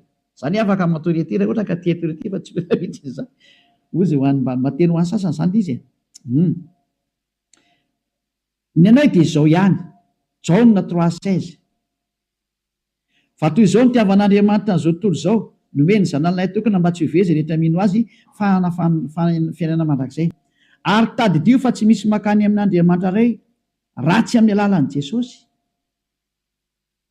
Ratsy any amin'ny alalan'ilay mpampanota zany dia tsy makany amin'ny lantilanty ianao, dia ho ekonao mihitsy ny valiteny fa raha Jesosy mihitsy mitsipy ny amin'ny elo voalohany ary tonga ny andro hitsarana anazy, Eliaty tonga aty. Efa fitsarana azy sady izy ao mandeha zao, fantany anie izy hoe fantatry Jesosy anie zao zatra mandeha izy hoe efa fantany fa efa mandeha ny fandravana sy ny fanapitenany zareo. Mandeha fa tsy ho avy efa mandeha. Matoa Eliaty tena mahitsitsy be amin'izay miteny hoe mivoa tao izay teo voavonjy a. Tena miala teo fa miteny ihany izy eny hoe aza miala rehefa teo fay dia mipetraha ihany teny izy. Sady tena makasika an'Andriamanitra mihitsy izy zao zatra zao. Ianareo moa zany makasika anazy fa mba miteny hoe tsy mety aneo fa mba mipetraha tsara ihany. Tadidio fa tsy misy makany amin'Andriamanitra ray ratsy amin'ny alalan'i Jesosy. Le olona mampanota zany no mitondra makany amin'Andriamanitra ray nefa hoe aoko tanteraka ianareo. Le Jesosy nefa tsy mahatanteraka olona, mazava ho azy izy mihitsy tsy tanteraka anie dikan'izany. Ary ny mpanota ny avy any amin'ny devoly, izy mampanota olona. Matoa izy mampanota olona, izy mihitsy anie zany mpanota ny dikan'izany. Izy mihitsy tsy afaka. Ary avy any amin'ny devoly izay mpanota rehetra sy mampanota olona. Satria matoa ataony manota ny olona, izy mihitsy tsy afaka amin'ny fahotana ny dikan'izany. Ary ny devoly ny mpanota ny dikan'izay. Dia raha miasa amin'ny devoly anie hoe Jesosy noe avy any amin'ny devoly io, namany zareo mihitsy ny ara ny raha namonanao. Ahoana moa lazainao fa izy no tsy misy afaka makany amin'ny ray fa tsy amin'ny alalan'i Jesosy. Teniteny foana anie ianao e. Tovy amin'ny manompa an'io Andriamanitra Abrahama io ianao amin'izany sary zany. Milaza zany ianao fa ilay mampanota olona no mitondra olona makany amin'Andriamanitra ny dikan'izany ve? Zany ange ny dikan'ny teninao io e. Ilay mpampanota olona no ampidirany amin'ny lanitry ny lanitra. Io no mampiditra olona any amin'ny lanitry ny lanitra. Ianao ie tsy miady aminao amin'izao tenina zao fa miady amin'io Andriamanitra io ianao amin'izao teny zao e. Ohatrany hoe manambany ny fahalehibiazan'io Andriamanitra ray io ianao. Ianao zany manery anazy tsy maintsy hiaraka amin'ny tony mampanota olona toy. Nefa izy milaza hoe za tsy mihaino ny mpanota. Ary ny mpanota dia sady tsy mahita anazy ny tsy mahalala anazy. Io Jesosy io sady tsy mahita an'Andriamanitra io ny tsy mahalala anazy. Sady tsy hitany sady tsy fantany. Ahoana moa izy nitondranao any amin'io Andriamanitra io dikan'izay. Io amin'io Andriamanitra ray Andriamanitra Abrahama io. Izy mihitsy ny mpanota sady lehibe ny mpanota. Ahoana ny ahafahany makany amin'Andriamanitra ray aminao? Ka izy no lasa mitondra olona makany amin'io Andriamanitra ray io. Ary nge tena teniteny foana ataonao zany e. Aza ny taonao zany tena fakasiahana. Zany avakeo ilay Jaona 5:48 teo. Aoko tanteraka ianareo tahaka ny fatanterahana ianareo izay any amin'ny lanitry ny lanitra. Ko Jesosy mihitsy sy Jesosy ary tia ny mpampanota olona. Izy tsy tanteraka, izy tsy mahatanteraka, izy mpanota, izay miaraka aminy mpanota. Ahoana izy lazainao fa izy no mitondra makany amin'ny ray. Zava-doza zany zany. Miantsy ady amin'io Andriamanitra Abrahama ianao amin'izany hevitra ataonao zany. Fa tsy maninona ty aminaty izy anga maninona amin'izany. Ka ozy ianao ny anay dia izao John 3:16 toy izao ny tiavan'Andriamanitra n'izao tontolo izao. Nomeny ny zanany natokana mba izay rehetra mino azy mba tsy hisy ho very fa hanana fiainana mandrakizay. Raha nomeny izy dia lasa tsy mpanota ianao ny tena marina. Fa tsy atao mpirivava ohatran'izay izy akory tsy mety mpirivava any. Toy izao ny tiavan'Andriamanitra n'izao tontolo izao. Nomeny ny zanany natokana mba tsy ho very izay rehetra mino azy fa hanana fiainana mandrakizay. Condition tsy mpanota intsony ianao. Apetrao izay condition zay. Tsy mpanota intsony ianao. Zay ianao vao tsy very. Fa raha mbola mpanota ianao tsy maintsy very ianao ary makany amin'ny elo. Tadio izay teniko izay. Ohatrany hoe Times Square zany fond d'écran fara zany. Tsara kosa. Ozy ianao anganao tany amin'ny Times Square. Ahitany zay. Katsika be any. Numéro 6 indray tsika izao. Miarahaba tompoko. Tena mahaliana ilay fampianaranao. Atao hoe mahery be ilay fitenao kanefa rehefa tena dinina sy arana dia marina ilay voalazanao. Ary tsara ny fahafahana amin'ny fahotana. Ary mba tena tiako siriko saingy ohatrany tsy mampino anahy dia hoe ahoana ny haposible hoe mbola olombelona eto an-tany kanefa dia avita tsy hanotana dia kely azy. Dia automatika ve ilay fahafahana amin'ny fahotana sa mbola ezahana sotra tompoko. Sady automatika no misy fitiavana, reo roa reo no miaraka. Ozy ianao hoe mahafinaritra be le teny fa sady oatra manirana ihany nefa mahery be ny teny. Tsy izaho mihitsy manao teny mahery fa ny teny mihitsy ny efa mahery. Ka le teny mahery mihitsy ny lasa mampahery automatika ny ely ihany teny aminareo. Zay aloha ny vaniny voalohany.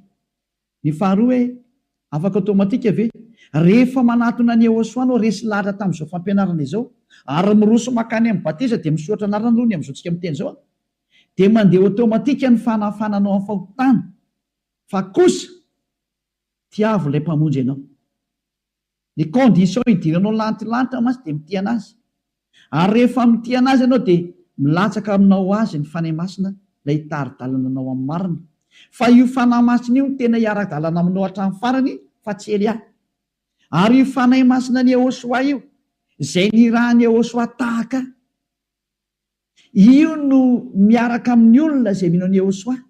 Ary rehefa tafaraka amin'ny olona izy ka natao batisa ilay olona dia mampianatra amin'izay izy, mananatra amin'izay izy, mandeha any aminao izy, ary tena miara-miaina aminao izy. Izay ilay hoe izy no miteny ao anatinareo sady miresaka aminareo, mananatra anareo ary mitoetra ao anatinareo mihitsy izy. Izay ilay fanahy masina. Iny ilay manara-dianareo dia io fanahy masina io noho ny amin'ny finoanoan'i Yehosoa amin'ny alalan'izao fampianarana izao. Io fanahy masina io no mahatonga anao tsy manao teny intsony. Ary izany ny misy ato amin'ity fanjakana masina ity. Toy izany hoe mandeha automatika ve? Automatika ny fidiran'ny fanahy masina aminao izay tarika anao. Fa ianao amin'izay no safidy eo. Mety ho taritin'ny fanahy masina ianao dia tsy manao teny intsony ianao. Tsy mety ho taritin'ny fanahy masina ianao dia mivoaka ianao lasa mivadika an'ity Yehosoa. Izay fotsiny valiny meko anao koa. Mahitsy be ny teny tsisy milona intsony izao. Safidinao amin'izay io izany. Ho tohizanao ny fiarahanao amin'ny Yehosoa fa nahafinaritra anao tonga any amin'ny lantilanitra ianao lasa tsy manao teny intsony. Noho ny amin'ny adalanao sy ny tsy fantatry izay manjoanao any, ialanao Yehosoa, ohatra ny fitiavana vola sy ny fitiavana vady, ny fitiavana rena. Dia izay hoe misaraka ianao sy Yehosoa dia mankany amin'ny ilana ao amin'ny farany. Izay fotsiny dia vita. Tsy lavitra mihitsy ny ilay resaka. Efa akaiky be izao ny valiteny ary ampitiavana be. Tadio fa ampitiavana ny tenako anao izao. Fa tsy amikatezerana. Non, tena ampitiavana be fa ny herin'ny teny no mampahery ny ely azy amin'ny teny. Ty teny ity tsy azo sangina ty, tsy azo anaovana hoe ao anao fanaontsika ohatran'ny moperitsika na pastera, tsisy an'izany. Tsy mety an'izany ty teny ity. Velona sy mahery ny tenin'Andriamanitra ka maranitra tahaka ny sabatra roa lely, manindrona hatrany amin'ny fampisarana ny aina sy ny fanahy ary ny tonona sy ny tsoka. Tsy mety malemilemy io teny Yehosoa io. Dia izay nahatonga ny Yehosoa miteny hoe teny malefaka sady tsara lahatra no amin'ny tanan'ny fony tsy ara-saina. Ilay olona tsy ara-saina no mahazo an'ilay teny hoe aokitsykivavaka riavana rehetra malala ao amin'ny tompo. Reny ilay hoe teny malefaka sady tsara lahatra ny amin'ny tanany reny. Zany avakeo ny Romanina 16:18. Ao amin'ny Romanina 16:18 miteny an'izany. Ka tsy mideko ny hoe hitabataba aminao tsy izay izy fa ny herin'ny teny no mandefa ny teny ary tsy azo atao kilalao ilay teny izany. Izay zany mikasika ny amin'iny. Ka afaka ianao rehefa miaraka amin'ny Yehosoa ary rehefa tianao be Yehosoa ary vonona be no miara-mandeha aminy, automatika ny fialana izany. Fantina fahafito. Salama tompoko. Azafady tompoko. Mba manontany fa tsy mahafantatra. Afaka manontany mihitsy nizanizaka. Tena lasa saina mihitsy maheno an'izao lazainao izao. Ny nampianarina anay mantsy tompoko dia hoe efa nandatsaka ny rano ilay zanak'Andriamanitra dia voavonjy izao tontolo izao. Ary rehefa maty hono dia mankany amin'ny afo fandiovana. Dia aveo mankany an-danitra. Marina ve izany tompoko? Ary misy an'izany afo fandiovana izany ve? Saotra tompoko. Tany dia meko anao valina izany rediredy nadala daholo izany teny izy. Olona adala mihitsy no miteny an'izany. Mety ampiasaina devoly. Famitana fitaka daholo izany. Tsy miexista ao anatin'ny soratra masina nambaran'i Yehosoa izany resaka izany. Ny nambaran'i Yehosoa dia izao, aza manao teny intsony. Midika izany fa tsisy miteny hoe mandalova ary amin'ny afo fandiovana. Tsisy an'izany. Ary ny tenin'ny enina reo teo dia hoe aza manao teny intsony fa andrao anjoanao ny ratsy noho teo. Ary mbola nomenanao ny teny hoe raha minimanao ty isika dia fiandrasana matahotra sy fatezerana mirehitra izay andaniny fahavalo. Afo mirehitra avy any amin'ny dada iavangy eny emelanao. Ho any amin'ny afo be ianao dikan'izany. ka mieritreretra daholo tsika ny teny izy. Andao averiko amin'izay le teny fa tsy maintsy nandingana kely moa satria zao tsy maintsy variana daholo ny tsere avy. Tena tsy mahafantatra ao izy ary lasa saina mihitsy mahainao zao lazainao zao. Zay mantsy tonga dia nampianarina zao rehefa nandatsaka ny rano ilay zanak'Andriamanitra dia voavony zao tontolo zao. Voavony zao tontolo zao izay mino azy ary ilay inoana dia Yahosoa fa tsy Jesoa. Tena manindry mafy mihitsy ny Elia. Ny inoana dia Yahosoa fa tsy Jesoa. Nay Jesosy. Satria Jesosy nay Jesoa tsy nanafaka olona tamin'ny fahotana fa mpisoloako ahy. Mpanimba olona, mpamono olona nakany amin'ny ela. Amiliara izay matin'iny izay. Tsy ekeny lanitra intsony zany. Izay no mahatonga ny iraka tonga tsy azo ekena intsony ny famonoana olona fa izay teo vonono zareo any asitraponao kosa moa zay. Fa izay maniry ny teo vonjena manatona ny Yahosoa amin'ny alalan'ny Elia. Izao hitanareo zao. Dia voavony zao tontolo zao. Ary rehefa matony dia makany amin'ny hafandiovana. Fa nomeko tsy mexiste zany. Fa ny mpanao ratsy rehetrarehetra dia tany dia makany amin'ny farimy rehetra afy sy ny solofara. Apocalypse 21:8. Apocalypse 21:8. Fa ny sasiny tsy mino tonga avy akitsika ilay izay teny izay. Ity ny lalana andehanan'ny mpanota ity. Apocalypse fa tsy misy an'izany hafandiovana zany zata tena osana hoe tena mafy loatra nge zany tena hoe rediredina adala. Tena adala kosa ny olona. Ny tenin'Andriamanitra ve miteny hoe aza manao teny intsony ahoana ianao mbola metraka hafandiovana ry. Foronin'ny sainao zany fa tsy mexiste zany. Ny sasa-mantsy mahita le teny hoe ampandalovina amin'ny afo ny asanao. Resaka asa no ampandalovina any fa tsy ny olona akoriny. Izany hoe zahana toetra zany ny asanao na mahatra na tsy mahatra. Tsy asa nataon'ny olona akaiky amin'ny Yahosoa. Sedraina izay nataonao hoe tena vonina ny ady ve ianao sa tsy vonina ny ady. Fa tsy hoe mandalo hafandiovana ianao. Tena tsy izy mihitsy zany. Me any aloha satria dia tena misy olona mirediredy fatany amin'ny tsy izy mihitsy. Apocalypse 21:8. Fa ny sasiny tsy mino, ny vetaveta sy ny mpamon'olona, ny mpijangajanga sy ny mpanao ody ratsy, ny mpanao mpisampy ary ny mpandainga rehetra dia hanany anjarany any amin'ny farimy rehetra afy sy ny solofara. Izay ny voalazan'ny tenin'Andriamanitra fa tsy misy hafandiovana. Ary ny tsindriny mihitsy ny fahafatesana faharoa mihitsy ny ary io. Mbola io zany miandry ny famahanao io. Ny maty voalohany dia ilay vatanao. Io ilay andefasan'ny olona ferapara ianao. Dia nasana faty ilay vatanao io. Fa ny fahafatesana faharoa kosany ilay fanahanao no mitsipy makany amin'ny farimy rehetra hafa. Izay ny voalaza eo fa tsy misy idirany hoe hafandiovana zany. Tsy misy an'izany eo. Ary lazain'ny soatra masina koa nefa dia ity Korintianina 2:9. Andininy fasivy. Fa ny olona tsy masina, olona tsy marina, tsy mahazo miditra any amin'ny lanitra ny lanitra. Ka mieritreretra daholo tsika rehetrarehetra aza mety fitana ntsony. Korintianina 2:9. Moa tsy fantatrareo fa ny olona tsy marina tsy mba handova ny fanjakan'Andriamanitra aza mety ho fitana ianareo. Fa ny mpijangajanga sy ny mpanompisampy, ny mpakavadin'olona, ny sodomita, ny mpangalatra, ny mpierina, ny mpimamo sy ny mpanao ratsy, mpanaratsy ary ny mpanao ankeriny dia tsy mba handova ny fanjakan'Andriamanitra zany. Mazava io tenin'Andriamanitra io fa tsy afaka mandova ny fanjakan'Andriamanitra mihitsy ny mpanao ratsy. Ninona mpanao ratsy ny mpanota ny dikan'izay. Tsy mahazo makany amin'ny lanitra ny lanitra zany ianao. Io zany tsy mexiste mihitsy ny hafandiovana. Tsy mexiste. Izay zany ny valiteny menantsika rehetra fitaka be vavy zany. Larana fahavalo. Misy miverin-dalana ve ao aminareo sa tsisy na dia raha misy dia inona ny antony? Misy miverin-dalana tamin'ny andron'ny Yahosoa. Ngamba tsy niverin-dalana daholo ny Jiosy tafaraka tamin'ny Yahosoa. 3 arivo nge niaraka taminy. 20 sisa ny tavelo. Niverin-dalana sa tsy niverina zany? Niverina. Ary tena amilia mihitsy no niverin-dalana. Tamin'ny andron'ny apôstôly nisy niverin-dalana ve? Nisy niverin-dalana. Anisan'izany Hyméneo, Alexandro ary Fileto. Verin-dalana ireo. Nanohitra ny teny Yahosoa. Nanohitra ny Yahosoa daholo. misy miverin-dalana avy eo aminareo amin'ny Yehosoa ao miara-dia amin'ny Elia, misy miverin-dalana rehefa nanoitra ny Yehosoa tsy tiany le mie hoe afaka ny fahotana fa te hilomano amin'izao fotoana izao indray izy hiverina amin'ny adalana. Toy ny Andriamanitra hoe ny kisoa vavy efa misasa no miverina misy potaka indray, ary ny alika no miverina tamin'ny alohany.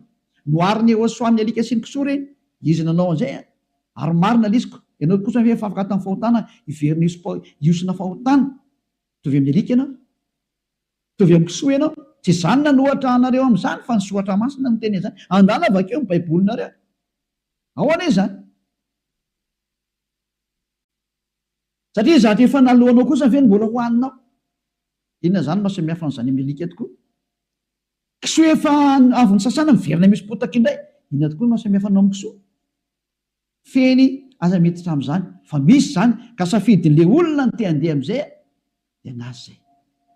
Fa rehefa tsy safidinao ny handeha amin'izany fa hitanao misy ny hatsarany Yehosoa.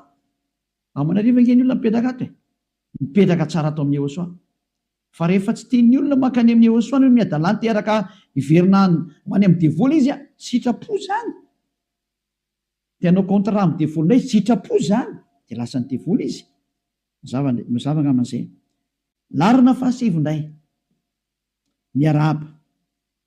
Na diso na marina le anarana dia tsy misy olombelona afaka hiteny hoe izao ny izy, fa aleo hiandry ny fiverenany.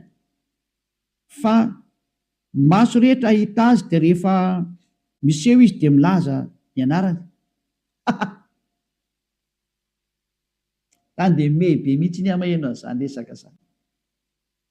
Izy milaza aminao fa rehefa tonga izy amin'izany fotoana izany dia isy fotoana hibebahana. Misy fitenenana angaha rehefa ho tonga izy ka hiverina dia afaka mibebaka intsony ianao. Fandringanana no entin'izany zanak'Andriamanitra izany rehefa tonga izy. Zay aloha dia meko anao zay. Tsy misy fafana mibebaka.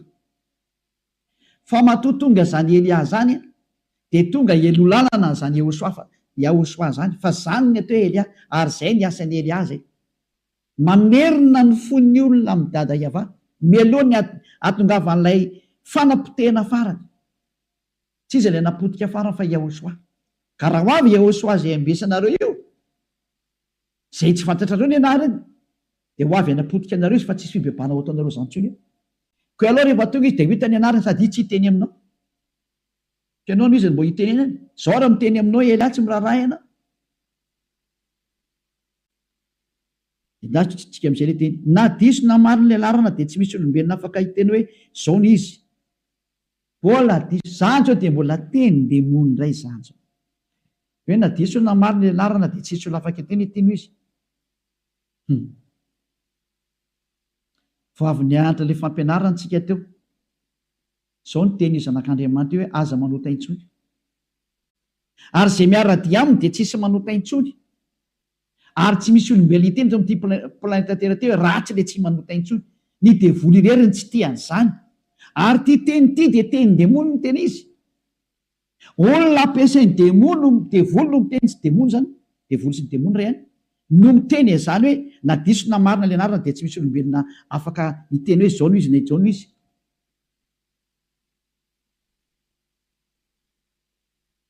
Tsy efa niteny ve Yehosoa hoe izao ny ahafantaranareo ny voa. Ny azo tsara dia mamovo tsara, ary ny azo ratsy mamovo ratsy.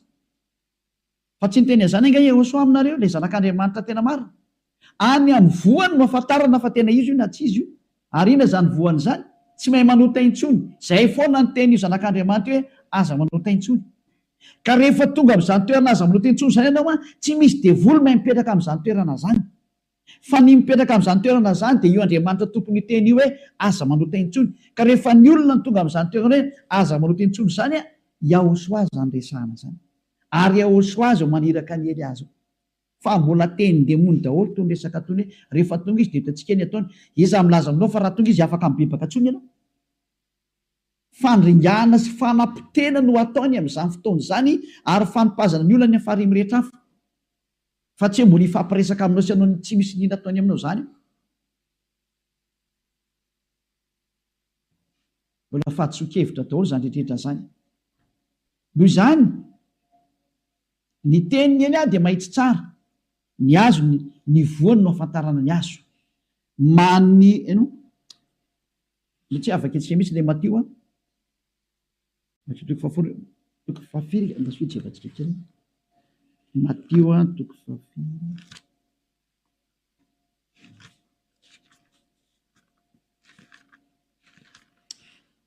Matio ao amin'ny boky Matio no jerevantsika aloha mikasika any amin'izay Matio toko fahafito manoko amin'ny andininy dimy ambin'ny folo ka hatrany amin'ny andininy valo ambin'ny folo.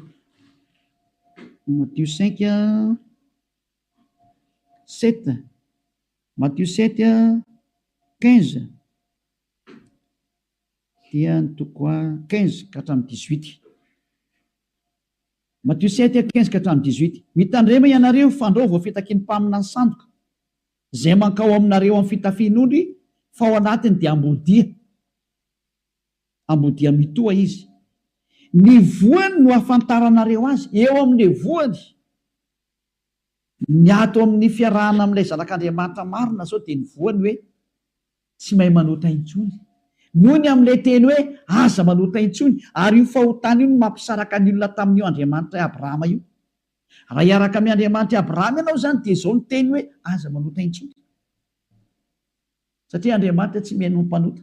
Isia toko fahasimy amin'ny dimampolo andiny voalohany sy faharoa. Isia 59:2. Indro ny tanany avatsy fifa mavonjy ary ny sofiny tsy ladalovana famary. Fa ny helokareo ny hevitra mampisaraka anareo amin'Andriamanitra nareo ary ny fahotanareo no mampiafina ny tavany aminareo ka dia tsy mihaino izy. Io Andriamanitra Abrahama io tsy mihaino mpanota noviana. Zay zany ny valin'izay. Ka ny ahafantarana zany fa tena io Andriamanitra marina io no tafaraka aminao ny voany izy ny jerevo. Ny voany no ahafantaranareo anazy. Ka ina le voany? Aza manota intsony. Ary ina ny asan'ilay fanahy masina? Tsy mampanota olona intsony. Ary izay ny fahamarinana zay. Ary tsy misy ankoatran'izay. Manoto voaloboka mitsilo va ny olona na avy amin'ny songisongo. Dia toy izany ny azo tsara rehetra dia mamoa voatsara. Fa ny azo ratsy rehetra dia mamoa voaratsy. Ny azo tsara tsy mety mamoa voaratsy. Ary ny azo ratsy tsy mety mamoa voatsara. Izay ny voalazan'ny ten'Andriamanitra. Tsy mety hifangaro io azo. Ka rehefa ny rezultat hitanao tsy manota intsony, izay le tenin'ilay Andriamanitra avo indrindra zay. Ilay zanany tsy iza fa Yahosoa. Izay le fahamarinana. Hitanao izy zao, ny azo nahafantaranao ny voany. Ka ianao mbola hiandry an'izany hoe aleo rehefa tonga izy hitantsika dia voly no miteny an'izay. Ny antony raha tonga io Yahosoa amin'izany fotoana izany io Andriamanitra marina io andringana izy fa tsy haiko ny mbola misy fivebahana ao ataonao. Ny fivebahana ataonao dia Eliany manao an'izay. Mamerina ny fony ray amin'ny zanany ary ny fony zanany amin'ny ray zao ataon'ny Elia zao ngely izy. So za miantsoantso anareo zao. Fa rehefa tonga zany Yahosoa zany na navakeo tsara ny teny fa fandringanana no ataony. Fanampitena ary tsisy resaka intsony fanavana ny ratsy sy ny tsara no ataony amin'izany fotoana izany. Ary hitondra ny ratsy ho any amin'ny faharimy rehetra afo sy ny solofarany dia fandrehoany. Hitondra ny tsara kosa izy ho any amin'ny lantilanta misy anazy. Izay ny programma an'izay. Fa ianao sy ny tranao raha mbola miandry an'izany resaka izany hoe rehefa tonga izy vao mahita an'izany mbola fahadisoany ihany ary avinavina ny tsy fitiavanareo marina mahatonga anareo manao an'izany. Indray tsika toy ny manaraka numéro 9 le teo dia rehefa tonga izy milaza ny anarana izy ary tsy resaka aminao fa izy ary ho atsipiny any amin'ny elo ary ianao sy any amin'ny faharimy rehetra hafa resaka aminao amin'ny ahoana. Zao amin'izao fotoana izao ny fibebahana fa tsy rehefa tonga izy voaeritreritra ny bebaka anao izany nge ka tsy misy tsony. Numéro 10 manaja anao. 12 taona no nampoko an'i Jesosy. Miaiky za fa manota ary manota za mandrakizao. Ary maniry no afaka amin'ny fahotana mba hilamina ny fanahy rehefa any akoatra. Ka ny tiako ho fantatra dia vao tonga ao am-piangonanareo ve zany aho dia afaka amin'ny fahotana ka rehefa mody any an-trano dia tsy manota intsony. Efa noteneniko aminao fa miankina amin'ny fitiavanao sy ny fanekenao izao teny marina izao. Fitiavana anao nge izao teny izao e. Rehefa raisinao fitiavanao dia tena afaka mihitsy ianao eo ny eo. Na dia mbola ny an-tranonao azy ianao dia efa manafaka Yahosoa. Rehefa mifonao ny fitiavana ny hoe teo afaka za. Ny fonao mity, ny fonao manaka ny Yahosoa, za teo afaka Yahosoa, izay ihany ny andrasany. Dia tonga aminao ny famonjena tahaka ny naovany an'i Zakaiosy. Zakeos maniry famonjena niakatra eny ambony azy izy mba hitany Jehosoa dia ozy Jehosoa mantsy azy hoe anio ny tonga aminao ny famonjena Zakaiosy ohatr'izany koa ny ianao maniry koa anao niaraka amin'ny Jehosoa teo afaka ny fahotany ianao anio dia anio ihany dia misy aminao ny voninany na dia ny antranonao azy ianao fa rehefa ianao kosa moa zany ho an'izay manao toetra hafahafa hoe mitsapatsapa fa tsy tena mahafantatra ny hatsarany zany Andriamanitra manala ny fahotana zany fa mitsapatsapa dia tsisy nina ho hitanao eny andrarany ty zahatra efa ianao zavatra hafa ny tianao tongavana tsy mba le fitiavana nomeny ianao no mba eritretinao hoe tena mba tinga izy mato nidina ketỳ hamonjy anao rehefa hafahafa ianao dia tsisy nina ho raisinao fa rehefa tena henonao zany tena zany ary minao fa tena marina zany ary teo vonjeny ianao borofon'izany re olona manarivony be dehibe io dia lazaiko aminao fa tena fanafahana miaraka amin'ny Jehosoa anio raha mino anao dia miseho ny voninahitr'Andriamanitra zany foana ny teny Jehosoa zany ka rehefa mino anao fa tena mpamonjy Jehosoa anio dia anio ihany dia afaka ianao tsy miandry makaty ampiangonan'i Jehosoa koa ny arany fa tsy maintsy makaty kosany ianao satria raha vao tsy mandeha makaty ianao orinan'izay fahatsarana azonao zay fa lasa ny mitoeran-kafa miongotra aminao daholo ny zavatra rehetrarehetra atsitsy nina raisinao tsony fa ny dikany iny dia manatona aty amin'izay ianao satria mitaky batisa amin'izay orinan'izany fanekenao ny famarinana zany tsy maintsy atao batisa amin'izay ianao mba handraisanao le fanahy masina hiaranao amin'ny lalakale ianao zay zany ny valiteny ho an'ilay teo zany larana fa 1:10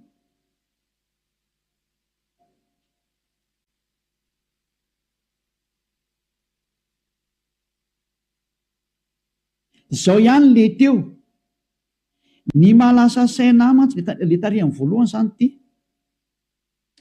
ny mahalasa saina mantsy na manao ratsy na manao ratsy ahy aza ny olona iray dia le teny hoe tiava ny fahavalonareo ary mivavao an'izay manao ratsy zany hoe tsy tokony ho tehitra amin'izay nanao ratsy ve fa lasa mamono azy zay aloha mbola tsy nanao an'izany hoe namono ny fahavalon'ilay zany tsy nanao an'izany tsisy an'izany mihitsy ny ato so mantsy ianao hoe ohatrany efa ndasikely hoe zany hoe tsy tokony ho tehitra amin'izay nanao ratsy ve fa lasa mamono azy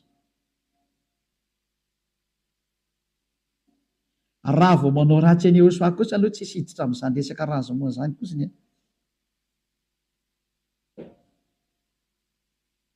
zay hiaro ny voninahitry ny Andriamanitra ny karaha zany ny ambanimbany sy atao tsinitsinina dia tsisy miavana amin'izany kosiny aloha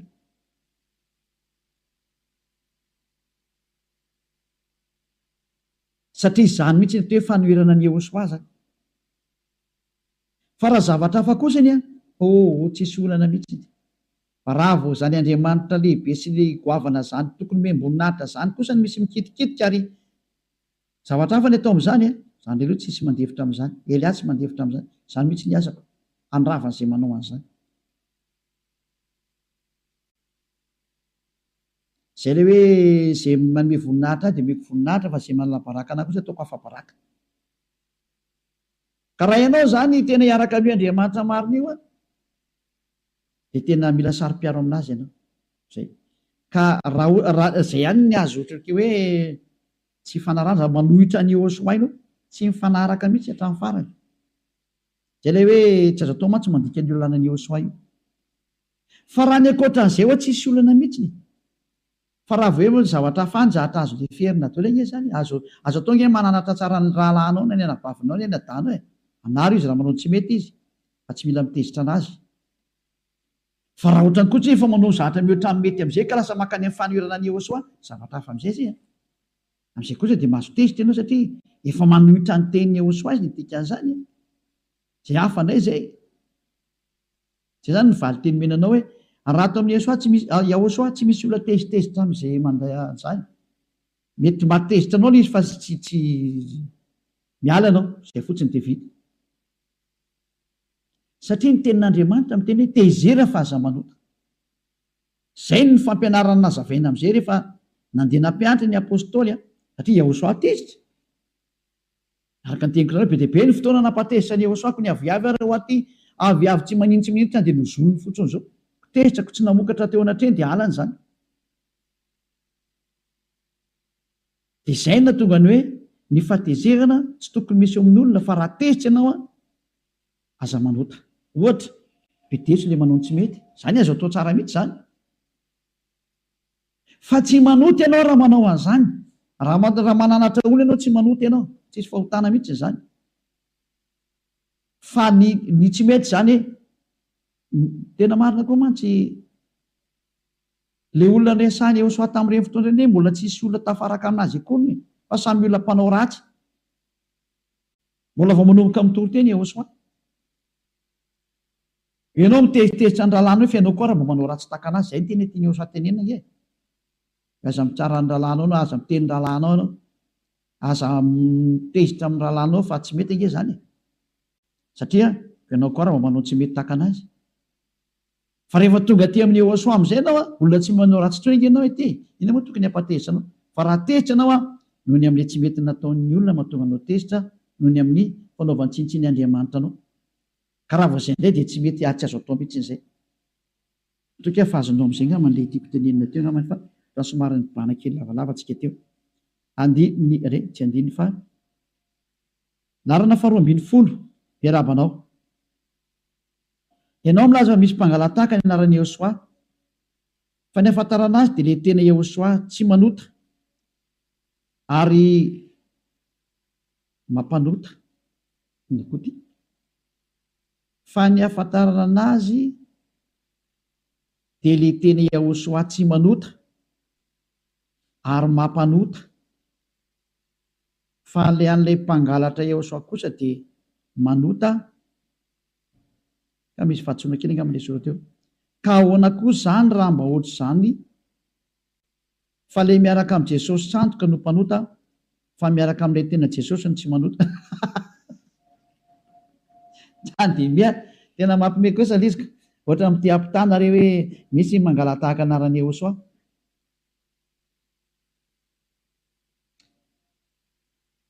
na ny anarana azy hoe indray Iosoa dia indray Jesosy efa tsy mety mihitsy izy zany Jesosy zany efa tsisy izay tsy mahafantatra an'izany zao tontolo zao tany Amerika zay teo mbola tsy mafy noho ny Amerikana nareo mifanirana an'io famarinana io raha eto Madagasikara tsy fa ny Amerikana no tena loza mihitsy ny ataony amin'ny resaka Jesosy io fa tsy te halala sy te hafantatra ary tena miady aminao izy ny farany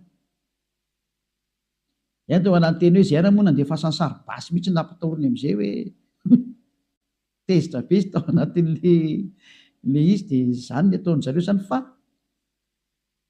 tsy maintsy toriana tsy maintsy ampianarana azy ny teny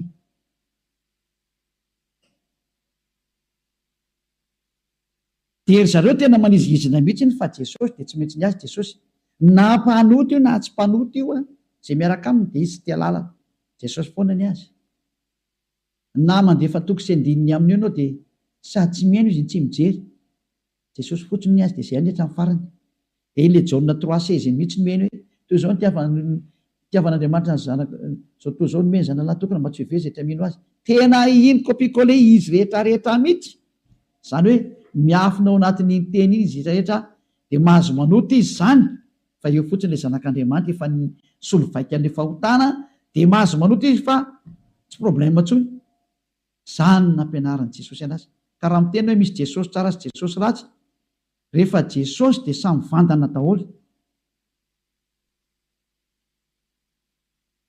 izay le izy tiako tenenina mpanota daholo rehefa miaraka amin'ny Jesosy fa tsy misy hoe ty misy Jesosy tsara ty misy Jesosy ratsy Jesosy anankiray Jesosy teto amin'ity planeta tera ity nitovizanareo menakavy ary fampianarana tokana ny menanareo dia io Jaona 3:16 mihitsy plus ny Jaona 1:8 na fangaronareo amin'izay reo dia io nareo fananota zay ny fampianarana raha Jesosy ka tsy misy hoe aty amin'ilay anay kosa nge Jesosy tsara aza miteniteny foana tsisy Jesosy tsara zany samy ratsy daholo reo samy nampanota anareo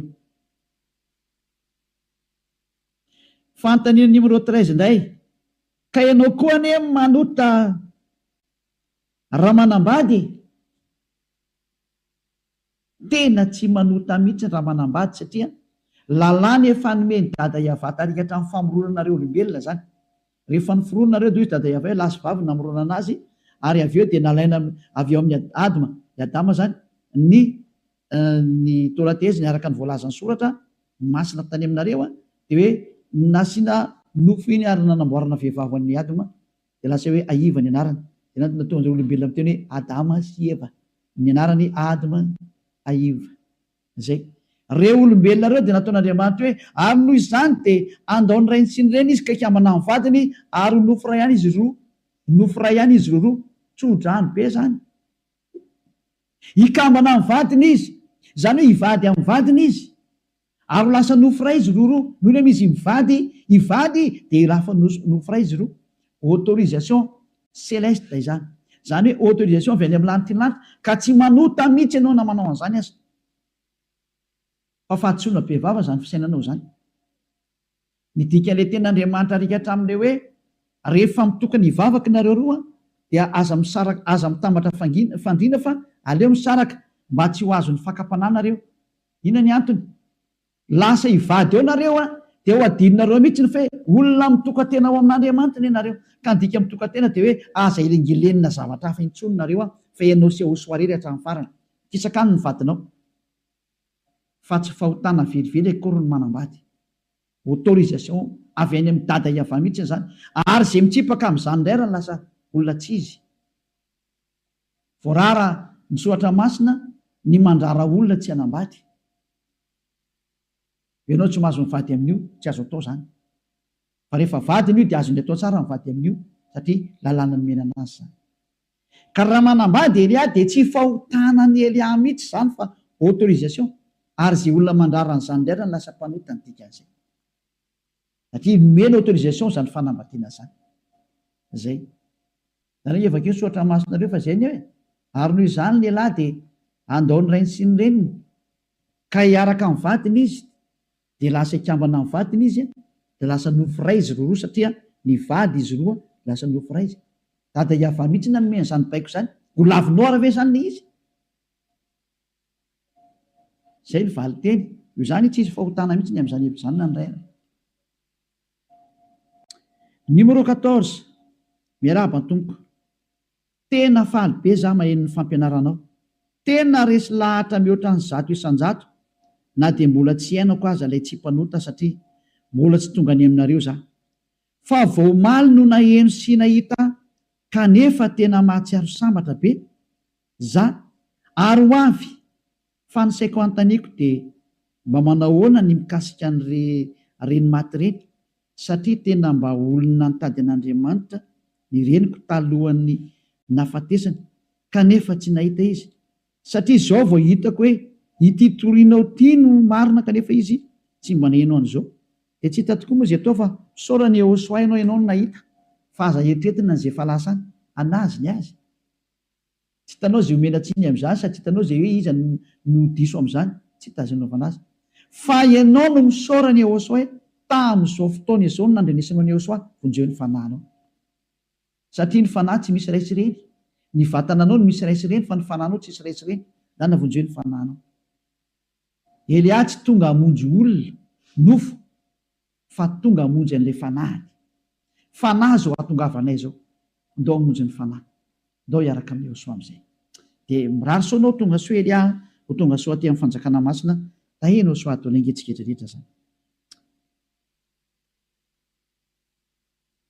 numéro 15 miarahaba tsy mihina kisoa zany ny finoanareo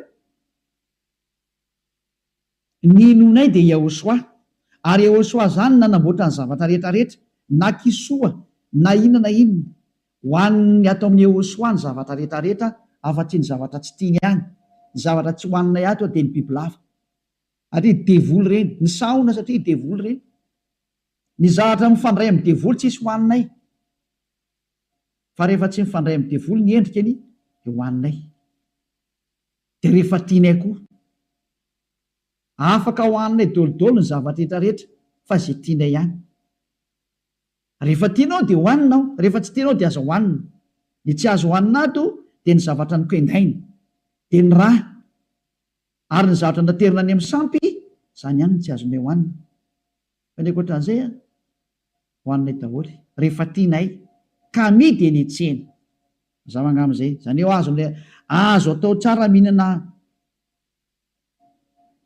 kisoa lasan'ny soratany ato kisoa nga mantinitenenina. Numéro 16 salama tompoko. Io Andriamanitra io dia be fitiavana sy mpamindra fo ka amin'ny andro farany zay rehetra manatona azy dia ho raisiny daholo fa tsy mampijalona mandingana izany izy. Mbola hevitra avy any amin'ny devoly satana ihany zany alefanao zany. Izy nampianatra anao an'izany fa tsy io Andriamanitra Abrahama io zany. Ny Andriamanitra Abrahama dia zao mihitsy ny tenenina. Tsy manaiky ny fanoherana ny teniny zany izy. Ko maninona moa naringany ny Israelianina rehefa nandika ny teniny aminao? Mpamindra fo izy nga zany aminao amin'izany hevitra zany. Izy nandefa ny zanak'Israely lasan-devo raha tsy izy ihany mpamindra fo izy zany aminao amin'izany. Zay ohatsy ny valiny. Izy nandefa ny safodrano tamin'ity tany ity raha tsy io Andriamanitra Abrahama io mpamindra fo zany izy aminao amin'izany. Teny demoa zany hoe Andriamanitra mamindra fo zany. Mamindra fo amin'izay tiany amindrana fo izy condition ka tiana azy olona io. Ary rehefa tiana azy dia manina moa manaja azy tsy mankatony teniny fa tsy ianao zay sady tsy manaja anazy no tsy mankatony teniny mbola mampirafy anazy amin'ny Andriamanitra hafa. Ahoana moa izy ny hamindra fo aminao ko raha tsy terenao amin'izany kosany izy. Ega mivaly teny amin'ilay olona hoe mamindra fo izy fa amin'ny olona zay tia azy. Dia hoe za mindra fo amin'izay tiako amindrana fo. Tiana azy ny olona ino matoa amindrana fo. Rehefa tsy tiana azy ianao izy tsy hamindra fo aminao zany. Ianao zay hoe fahavalony ahoana moa izy ny hamindra fo aminao. Zay zany ny teny nomeny antsika aloha fa ohatry ny hatreo angamba ilay fanontaniana dia tsy misy tsony a. Leo lasantsika vetivety raha mbola misy a. Efa miraika ambin'ny folo latsaka fahatelo zao a. Dia miantsika raha mbola misy kely faraparany angaminy fa rehefa tsy misy tsony dia zay zany fa dia tapitra zany ozy ny mpandefa mesazy rehetrarehetra ty hoe tsisy tsony ny mesazy fa ny farana hatreo zany ny mesazy a. Mirary soantsika rehetra ho faly nandrea zany teny zany. Mialà amin'ny Jesosy sy Jesoa. Mialà amin'ny Jésus tsy zasy. Mahitsy be ny teniny ely ahy. Rehefa te ho ripaka nareo dia mipetraho. Safidy io sisa. Ary rehefa te hitsipy any amin'ny ely nareo dia mipetraho. Rehefa niteny taminareo ampiara-dia amin'ny devoly io. Iraky satana io hanipy olona any amin'ny ely. Azay ny mission io. Tsy niantona teo amin'ny fijaliana zany fa laingy. Laingy zany. Tsy nandatsaka ny rany zany iny. Laingy zany. Tsisy nataony zany teo. Fa mpamono iny ary tena pisoloky direkta fotsiny zao izy. Ny rahan'ny satana izy amitaka anao mba ino zavatra tsy izy ary anamboatraboatra lalana hoe Andriamanitra mpamindra fo ka mazo manao ny adalànao ianao fa mpamindra fo nge io. Nefa hitanao tsara ny teny teo fa tsy mahazo miditra ny amin'ny lanity lanita zany mpanota zany. Fa vitan'i Jesosy, Jesosy ny teny taminao hoe izy mamindra fo fa Andriamanitra fitiavana io hoe rehefa mindram-po nge io hoe. Ary raha ny teny dada Eva za mamindra fo amin'izay tiako amindrana fo ho an'izay tia azy zany. Fa ny exploité ny devoly zay teny zay hoe izy no mamindra fo ka ataovy ny adalàna. Jereo amin'izany ny fanaovana famitany olombelona. Izy no mpamindra fo fa manaova adalàna ina. Dia mitsipaka ny teny dada Eva hatramin'ny farany mihitsy nge. Ka niendra mahita loza ka miheny a. Hitanao zao ny loza ny teneniko anao mialà amin'ny Jesosy, mialà amin'ny Jesoa. Hitanao tsara izy zay. Mazava be ny fanazavana teto. Afaka nandefa mesazy zao tontolo zao. Samy mieritreritra zay tonga saina manapa-hevitra manarà ny Elia amin'izay, manatona ny Elia amin'izay. Tonga ny andro hiantsoana farany ana rehetrarehetra. Tena tsy diky mihitsy hoe hiantsoana farany ana rehetrarehetra. Dia mbola misy ny fotoana miazaka zana reo. Tonga ny fanapiten'ny Andriamanitra tsy izy. Tonga ny famerenana ny voninahitra ny dadanay Yahva. Tonga ny famerenana ny voninahitra inaran'ny Yehosoa. Ilay zokinay manalanay, ilay maty teo amin'ny fijaliana noho ny aminareo olombelona mba hamonjy anareo. Tonga ny famerenana ny zany rehetrarehetra zany ankehitriny. Elia nanao anazy. Zany mahatonga ny Elia miantsoantso anareo hoe dieny mbola tsy mipokany aminao ny atezerany avo indrindra, maiza manapa-kevitra teny zao. Fa tsy maintsy ho tanteraka amin'ity taninareo ty teny ty hoe ho atao miavaka ny manompo an'Andriamanitra marina, Yahva zay dia Yehosoa, sy ny tsy manompo azy. Tsy maintsy ho aseho zay, tsy maintsy iseho zay. Voninahitra ho an-dadamala Yahva, sotra betsaka azitsika ny amin'izay teny mena zay ary ny fandrinely ady tonga saina daholo rehetra rehetra hitodika ho any amin'ilay mpamorona anareo ilay tianareo Iahosoa anarany ariva afakitsika sotra betsaka dada malay avao taio zany teny zany fa tena teny tena hitondra sosy fahasoavana amin'izay rehetra miaina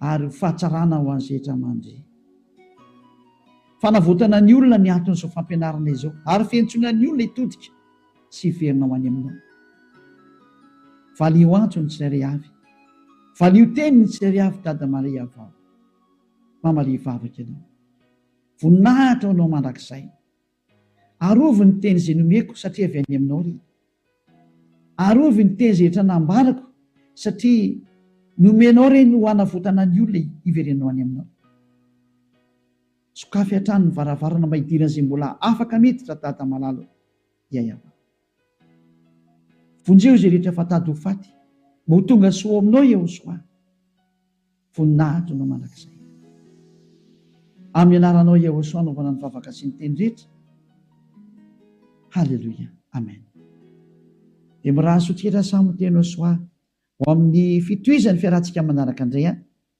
fiarahana tompo